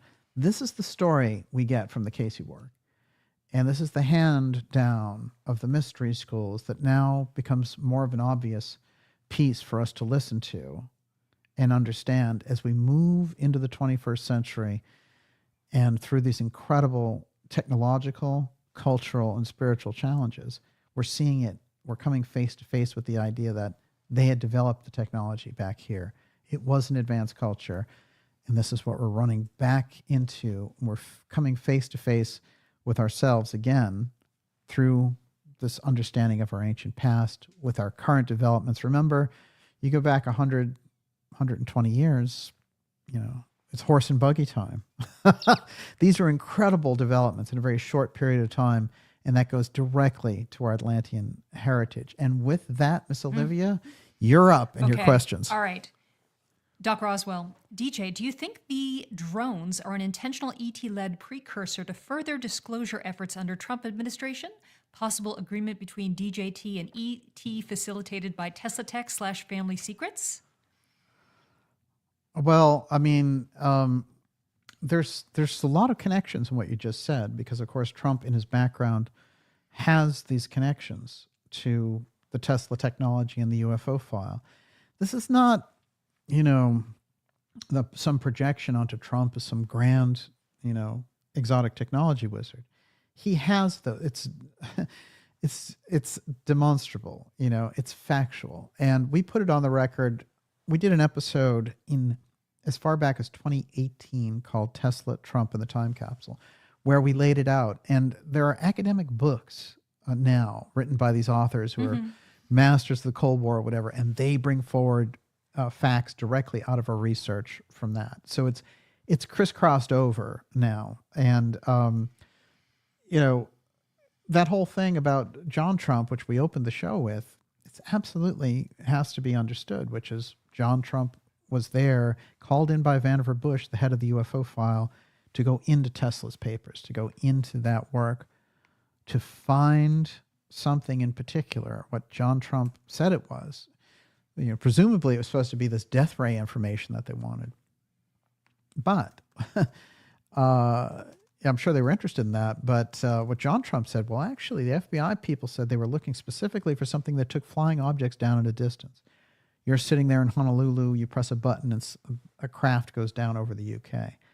That is the UFO killer from the Brother Sunburst episode that we did. It is this device, and that's a device, not a person, right? There's going to be a lot coming forward out of that. When I put Brother Sunburst and everything on the record, a lot of people have come out of the background and given me information about this. So this may become something explosive we explode into 2025 with.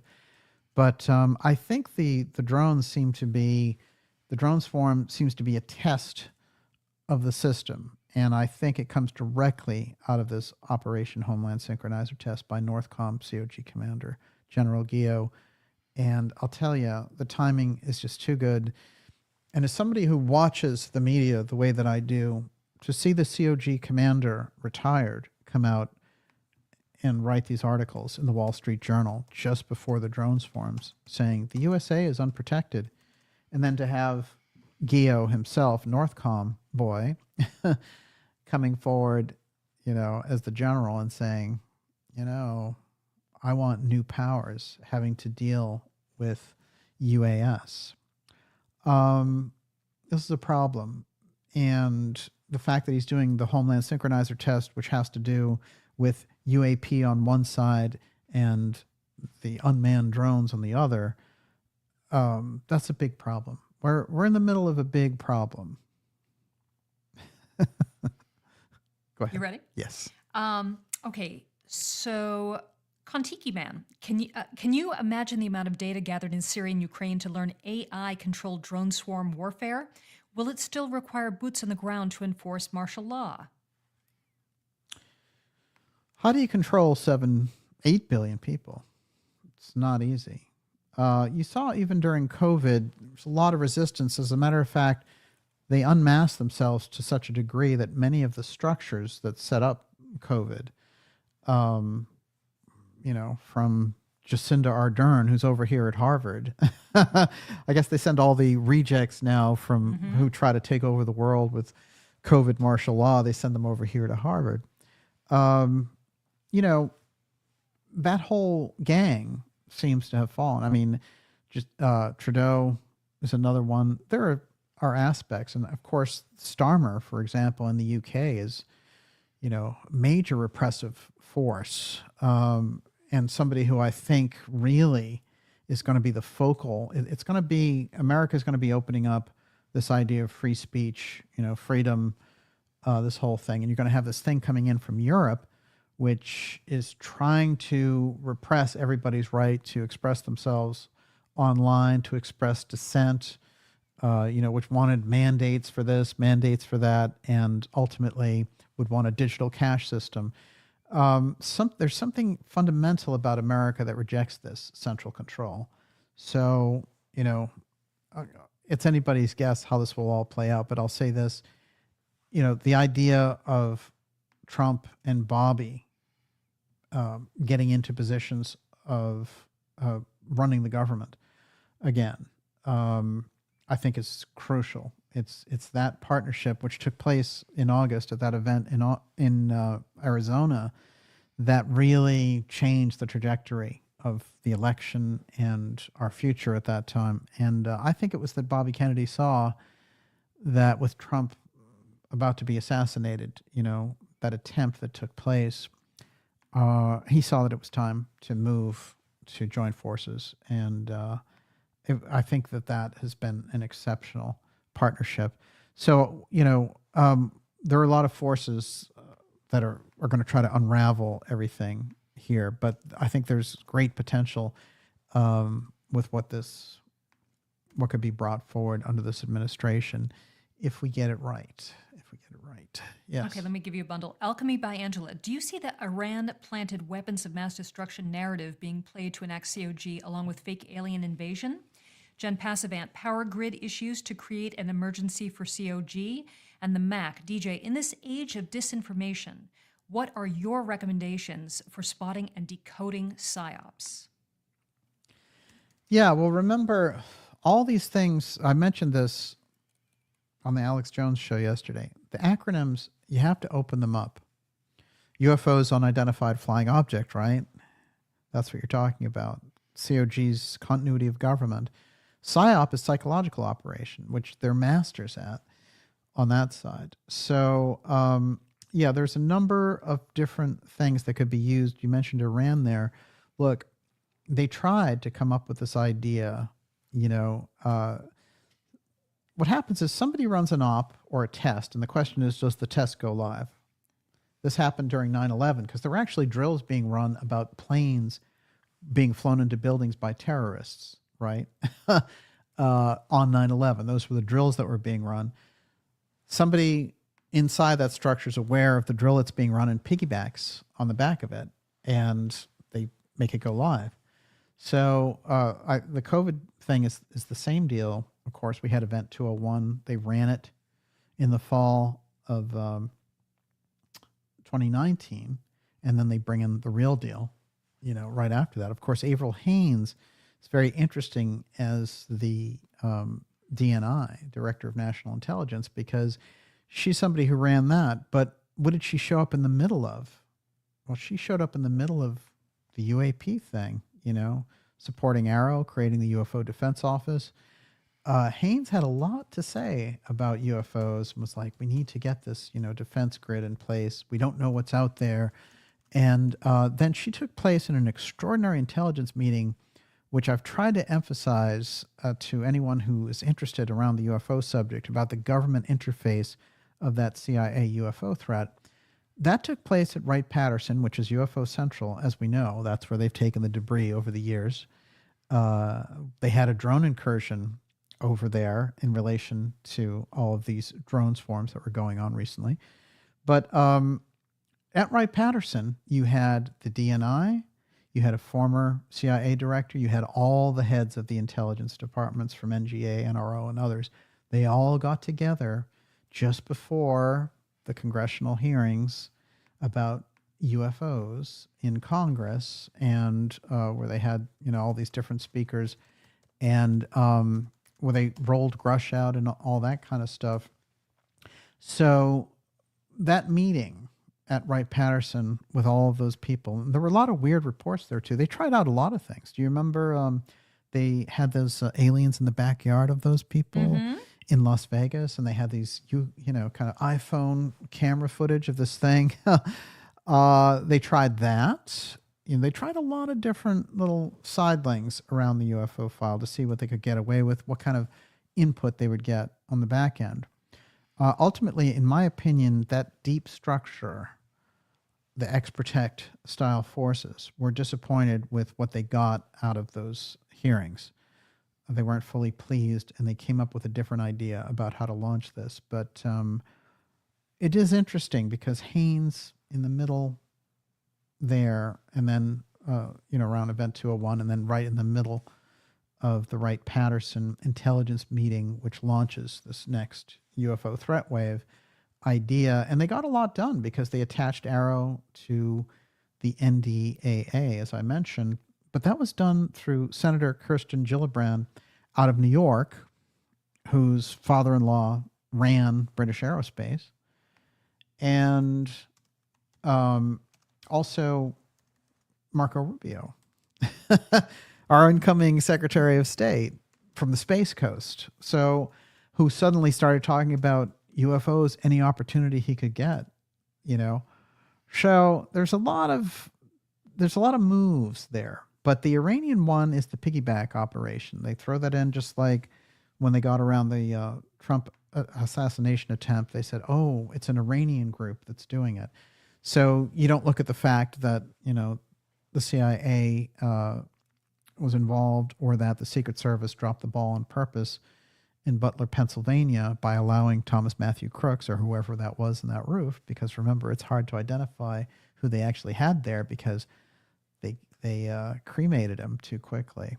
And apparently there were a couple of versions of Crooks walking around there, including someone known as Flatface, who walked off into the woods while Crooks was getting shot. When you get into that deep state nexus around assassination, there's a hall of mirrors there. But certainly Iran, as the boogeyman, was a way that they wanted to go. And they wanted to attach that by saying, well, there's an Iranian mothership that's feeding these drones off the coast, which is absurd. But using the term mothership, again, opens you up to what? What is the mothership? That comes directly out of the 60s and 70s dialogue around UFOs. And that's the heart of the Close Encounters of the Third Kind movie. Mm-hmm. So, yeah, we've been dealing with this for a while. Everyone, you're watching the Dark Journalist Show. This is Apotheum Nation 2, NORTHCOM COG UFO file. We're going to take a couple more of your questions, and then we're going to wrap it up for tonight. I want to mention to you, if you're new here especially, to go to darkjournalist.com and sign up for our newsletter. That is a free newsletter, but it keeps you in touch with us around this incredible censorship that we deal with on a regular basis. But you can cut through all that by being standing up and being counted and being on that newsletter list. That's where you find out about our new documentaries. For example, JFK, The Final Speech, that's out now right here on this channel. And also the incredible interviews we have coming up for you, mind-blowing interviews. And for January and February, exciting X-Series episodes that will blow your mind, and events, special events that are in the works. So it's all there in that free newsletter. Stand up and be counted. Go to darkjournalist.com and sign up for that newsletter. Okay, so we'll take a couple more questions and we're out. Blazin' River, the Eisenhower meeting with E.T. was 1 year after D.C. was buzzed. Could this be the same thing but with drones to mask it? And channeling the heart, Barbara Joyce, what does DJ think of the orbs accompanying the drones? Orbs in the spiritual paranormal sense. There's no question. The orbs keep showing up, but they always did. There's a famous story I've put on the record that Thomas Townsend Brown's daughter told me about how when he was, in prep school in Pennsylvania, and of course, T.T. Brown, one of the most incredible scientists, probably psychic too, incredible scientist in American Black Project's history, associated with everything from the Philadelphia experiment to the UFO file to time travel.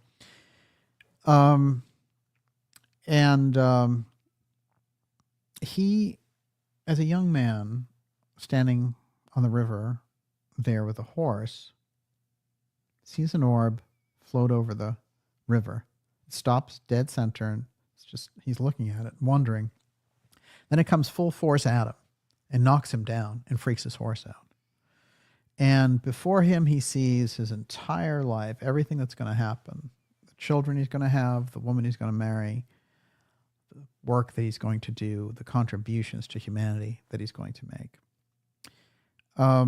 So these orb experiences, and he'll try to recreate the technology of the orb, by the way, into an actual technological device later in life. But there's a number of things about orbs that show up in this kind of environment, and it becomes quite unusual. There's an author who I think his work is still underappreciated, even though they've made movies out of some of his stuff. But John Keel was really close on the UFO file to what is actually going on. I have a quote from John Keel around this, and he was talking about lights, but of course orbs falls in with that. But since we were talking about, Jesse Marcel and crash craft and things of this nature, listen to this story. 1880, Gallisto Junction, New Mexico, was not exactly a thriving metropolis. Today has a population of 150. It lies south of Santa Fe, somewhat off whatever beaten tracks existed in those days. On the evening of March 26, 1880, 4 men were walking there when they saw a fish-shaped balloon cruising low in the sky. They could even make out 8 or 10 figures in the craft and could hear them babbling in some unknown language. Well, the craft must have been pretty low. As the object passed overhead, something dropped from it, a vase of some sort, covered with strange, here we go again, hieroglyphics. The men carted it to the local general store as proof of their sighting, and it was placed on display there. A couple days later, a stranger came into town. He identified himself as a collector and bought the vase for an unspecified amount of money. Then he rode off into the western sunset. The story might seem apocryphal until you realize there were no operational dirigibles in the U.S. in 1880. The great airship craze of 1896, 1897 was still 17 years away. Communications between Gallisto Junction and people outside the world at that time was not the best. Yet somehow this collector from some far-off place heard about the vase and traveled to this remote little town to buy it. This particular charade has been repeated endlessly. Some kind of evidence is found at a UFO site. The person who retrieves it soon is visited by a stranger who buys it or steals it. Now, it's very interesting because there's a story in Kenneth Arnold's book which parlays directly into this buying or stealing some UFO wreckage. And the Kenneth Arnold story is so dramatic, and the way that it's kind of limited in history to him just seeing some sightings. It goes on and on and on.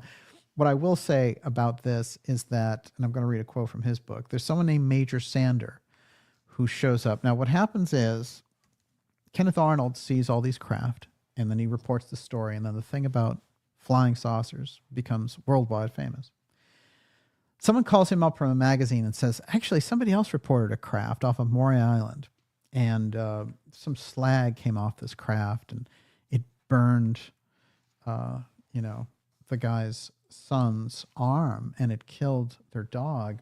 Can you go investigate that story? Like they're not flying saucers, but they were kind of donut shaped. And he's like, I want to hire you to do this as a private investigator because you have unusual credentials after seeing these craft. Tell me if the story's real.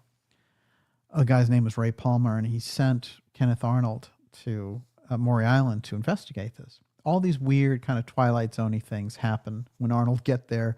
Like when he goes to check in, he realizes the whole town is full up because something is going on there, some kind of convention. And yet this one hotel says, oh no, your room is already booked, Mr. Arnold. And odd things happen. Intelligence agents show up. Men in black show up when he's investigating this case. But ultimately, the people involved in it bring him this slag that came off of this craft, and they walk it into his hotel room and put it in a cart. And he calls in these military intelligence agents to look at it, and they say, we need to fly it back to the base. They take the slag, they put it on the plane, their plane crashes. Then, after that, a story comes out and is floated in the local newspaper that the whole thing was a hoax, the guy hoaxed it, And Arnold's uneasy about everything that's going on. He knows that something is up, and it's quite dramatic what takes place. But in the middle of it, this Major Sander shows up. And this is a friendly major, and he is talking about him and reassuring him, oh, I can see the kind of trauma you've just been through. And I'm just going to read you a little pinch of this to dovetail with Keel's story, and then we'll take your last question. How's that? All right. I'm very certain, Major Sander continued, that the B-25 crash, where the pilots died who were carrying the slag, was just another one of those strange accidents. It's too bad that a misleading story was printed in the newspaper, because it was going around that the plane was sabotaged. Right there, I looked at Captain Smith, his friend who was doing the investigation with him, Smitty, as they call him, who knew that story, if it was misleading, was so only from one standpoint, that no definite proof had been established regarding the possible sabotage of the B-25. We let this remark go. We were so happy and at last felt free to leave Tacoma and go home, because Arnold was like, oh, I got myself way in over my head, forget it. Major Sander got up from his chair and made some remark about the fragments on the floor. There were still fragments from the cartons that had been brought in, so some of the slag was still on the floor of the hotel where Arnold was. I remember the major saying that they would have these analyzed for the sake of being thorough, but that he wanted to take us to take a drive with him. He was going to show us thousands of tons of this stuff. Apparently, supposed fragments from a flying disc were really something else. We brightened up. We were going to be shown that, and it made us happy. Major Sanders started to gather up and wrap up the fragments in a hotel towel, and the intention he had was of taking them with him. There were lots of fragments on the floor and all around. Both Smithy and I were helping him pick them up. I ran into one piece that looked like it would make a good ashtray. Almost at the same time, Smithy ran into another piece that he put in his pocket, saying it would make a good paperweight. I said, yeah, I think I'll take a piece of this home, too, for the ashtray, just as a souvenir. Major Sander gathered up all the pieces and piled them on top of several towels. He started to bundle them and stopped short, turned to me and said, we don't want to overlook even one piece. I would like to have them all, please. That gave me a start. I handed him my piece, and Smitty's eyes met mine over Major Sanders' back. The major put out his hand to Captain Smith for his piece. He, like myself, willingly gave it to him. Maybe Major Sanders was not conscious of what Captain Smith and I mentally said to one another. I thought, this Major Sanders is a pretty smooth guy, but he's not smooth enough at this point to convince me that these fragments aren't important in some way. I suddenly felt that no one played a hoax on anybody. I thought Major Sander is a phony, dressed up in a lot of sheer intelligence as to how to psychologically to handle men. I had bumped into a few of these fellows in my life. From the things that they say, it's pretty tough to decipher what they really mean. And what he figures out is that actually Major Sander has hypnotized both him and Smitty to hand over anything and everything related to the crash. And the whole experience with Sander is quite fascinating. What happens, and that's, really taking those objects, they have to have anything that comes in relation to this. And then the Twilight Zone aspect that happens is when they go back to the witness who they had interviewed a few days later, when all this had started, Harold Dahl, they go to his place, and this totally new cabin that they had been at and visited at before and interviewed him, now all of a sudden had cobwebs. All the furniture was gone. It was dilapidated. It was the same address, the same exact place, but it had aged dramatically, like no one had ever lived there. And Dahl went completely off the map and never talked to Arnold again. So, this is when I talk about Apotheum, we've heard terms like high strangeness and things like that in relation to the UFO file. It doesn't even touch the depth of the strange experiences that these people have had. So we have to understand this at a deeper level when we get involved in these things. And so those stories are highly illustrative of that. We'll take your last question, Miss Olivia. I'm going to give you a bundle. They're all related. All right. Okay. Najat Madri. I hope you'll give me a bundle. How much is that? What does DJ think about all the talk of plasma around the drones? Alternative and non-alternative sources have mentioned it. Karen Carpenter, some people say they've seen orbs near planes that have disappeared. Are the orbs advanced tech? Jen Passavant, orbs equal plasma technology. Tina Borch, orbs are souls. Luminessa Lux, the orbs are telepathic, so sentient. And Kel, it's orbs versus drones, it would seem. Wow, those are great questions. And things are opening up around plasma for sure. But I don't want everyone, in my opinion, let's not go over a cliff and say, well, it's just a bunch of plasma beings or whatever. There is something significant, I would say, about the discoveries we're making about it. And I think the orbs, again, represent two things. One, it's an intelligence when it occurs naturally. And I think that's a kind of a covering of intelligence there. And the orbs seem to communicate on these levels, like with T.T. Brown, that it almost seems like a destiny thing.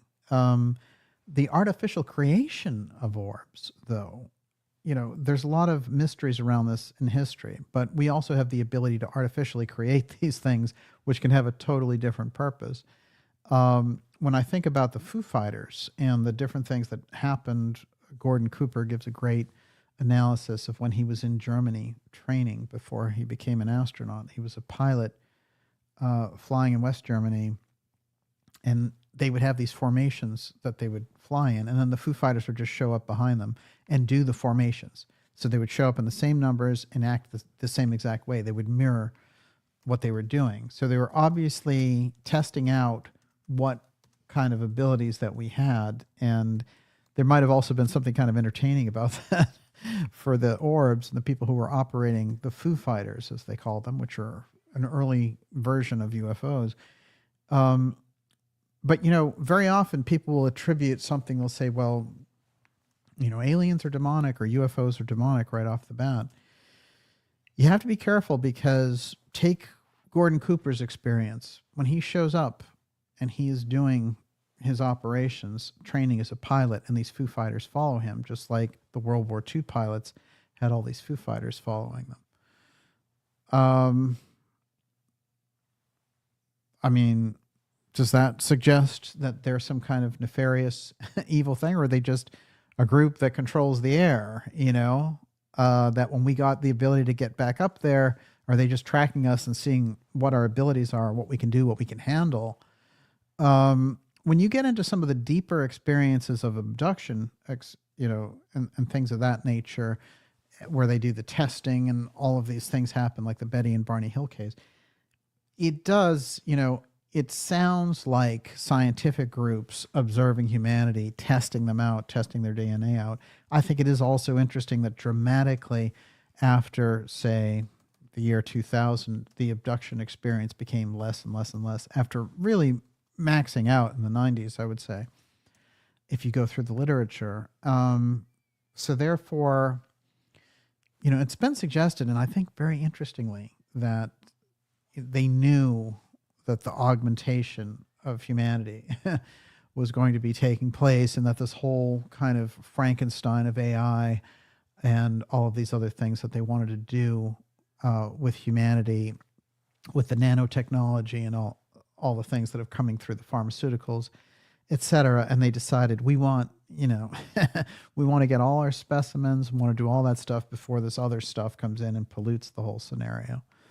I find that incredibly, extremely compelling, and I hope that opens up maybe the conversations around this. In terms of the drones themselves, I think we start with the idea, the root of the research, I think, is based on what people have seen on the ground.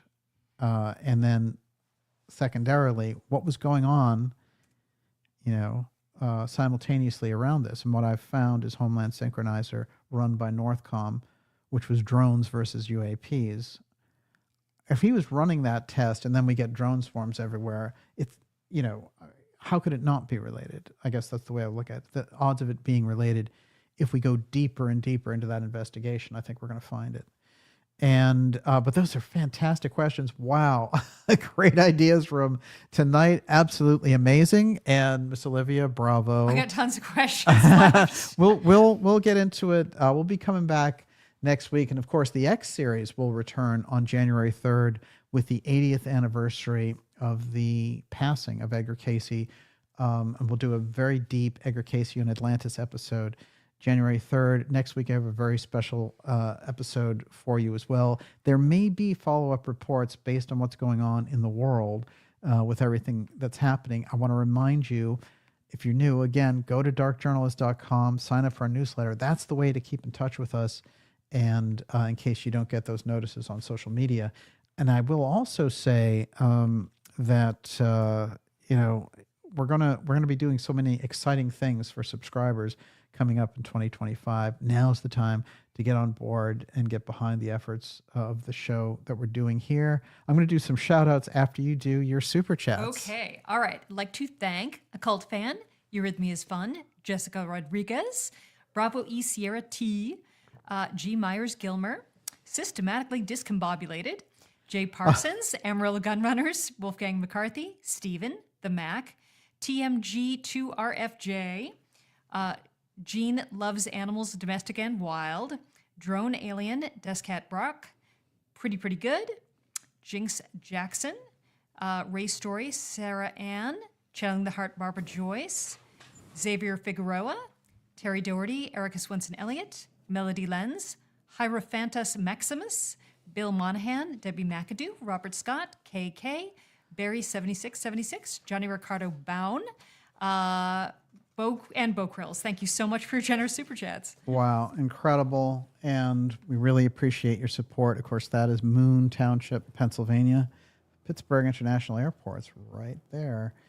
I'm going to do some shout outs here. And remember also, I want to thank all our subscribers who keep us going. We couldn't do the show without you, and we appreciate it. And to all our supporters, thank you, because it makes a huge difference, and we hope to do a great job for you in 2025. Now, I'm going to do some shout outs, and we'll wrap up the show from there. Mm-hmm. How are you doing out there? Fabulous. Excellent. I just want to say Merry Christmas, Happy Holidays to everybody. Excellent. Merry Christmas indeed to one and all. Mike Rotondo, basically. Thank you, DJ and Olivia. Absolutely. We have Golden Alice out there, Corey Anderson. Merry Christmas all, says Adam. Thank you, sir. It's great to see you. Tina Boric, she said, I will listen again as I missed a lot of the show. Well, it's all going to be here right on the channel here and also in our member section. Thanks, DJ and Olivia in chat room. You rule. Tim Houston, thank you, sir. It's great to see you out there. The Cat Morpheus. There's more coming, of course, on NORTHCOM and COG as well. But, we're laying out the entire picture here. Hey, Najat Madri says, Merry Christmas, X-Fam. Thank you. Merry Christmas. It's very good to see you. Happy holidays, DJ and Olivia Roosevelt. Roosevelt, it's great to see you out there, sir. Fantastic. Al Kaider, excellent. You were excellent on the Alex Jones show. Very professional and well prepared. Thank you. Yeah, well, it's a great honor to be on Alex's show. What an incredible sort of work that he's done and built there. And I had a great time really bringing that information forward. And we're going to do more. We're going to do more for sure. It's coming up. Jimmy Lyle Kimmener, it's great to see you out there, sir. Glad to see you're feeling better. Another epic show, Jessica Rodriguez. Jessica, it's great to see you out there. And we're watching out for those drones. If you see anything unusual in those skies, feel free to get in touch with me at admin@darkjournalist.com, and I read all those replies. The ships that photograph as an orb seem to have the ZP energy. Very interesting. OnX, really sweet. Fern folks. Yeah, I did. I put up the, I retweeted the entire Alex interview on my X stream. So if you go to Dark Journalists on X, Twitter, you'll see it right there. I put it in the newsletter as well. Let's see. Goodbye, chat room. Love you. Bo Krills. Yes. Merry Christmas, sir. It's great to see you. Have a fantastic holiday. Karen Carpenter. Woo. Brian Whitaker. Tim Houston, Terry Doherty, Fuber Fighter. The whole gang is here tonight. Excellent. So many of you out there. I know Kate's out there. It's great to see you. Auntie Social. Friday nights are my favorite. Thank you, Auntie. Thank you, Daniel and Olivia Winksgirl from Les Scott. And who else we got? Merry Christmas, DJ, plus Ideas Room, and Olivia, OG2420. It's great to see you, sir. Nina says, God bless Dark Journalists. Olivia Wingsgirl and the best Ideas Room ever. I agree. I'm always saying Thanksgiving for the Ideas Room. Just incredible ideas and people there. And it's great to share so much of this information. I think we have a real synergy that goes on when we do it. Just fantastic. Scarlet Fire, Ray Story, Corey Anderson. Wow. Winter solstice tomorrow. Capricorn, new moon. Thank you, T. Oliver. Yeah, we're going to be working a lot on the astrology side in 2025. Watch for a lot of mysticism coming your way. Bo Krills, I catch the whole show tonight. We'll watch again. I have a problem. LOL. Wow. It's great to have you out there. And Renaissance Dude, thanks, DJ and Olivia. Eyes to the skies. Indeed. We'll be keeping our eyes open for this. But I do think that the more awareness that we have about these things, the less they're going to be able to pull those types of shenanigans, even if they're rogue groups or it's the entire structure or it's a clash behind the scenes that we can't see on the surface. They're more likely, I would say, to realize that the cat is out of the bag the deeper we go on all this. I am ready for a new moon. Bella's videos. I can appreciate it. Wow. So many great people out there tonight. And the questions were top notch, I have to say. The mystic mindset. Killix. Yes, indeed. You're absolutely correct, sir. Let's see. Who else have we got? Truth is Love. I like that. Meow. There's a good one. Bella videos. Time to go. Happy holidays all, indeed. Brenda Fisher, great to see you. Friday nights are cool again. Isn't that fantastic? All right, everyone. It's been fantastic. Have a happy, happy Merry Christmas. And we will see you all next week. And then, of course, remember the X series comes back on January 3rd with a major 80th anniversary Casey edition. You won't want to miss it. And we'll keep you, if anything's going on, we'll do special reports. And there's Don Neway. Great to see you out there, sir. You better watch out. You better not cry. You better not pout. I'm telling you why glowing orbs are coming to town. Wow, fantastic. Erica Scales, Indiana Joe. Wow. Merry Christmas, everyone. It's been great. Since last Christmas, it's been a fantastic year with you all here, and we really appreciate it. We'll see you all next week. And remember, it says end broadcast, but after all, never really ends. It never really ends. And we'll see you all again. Until then, sleep tight. God bless.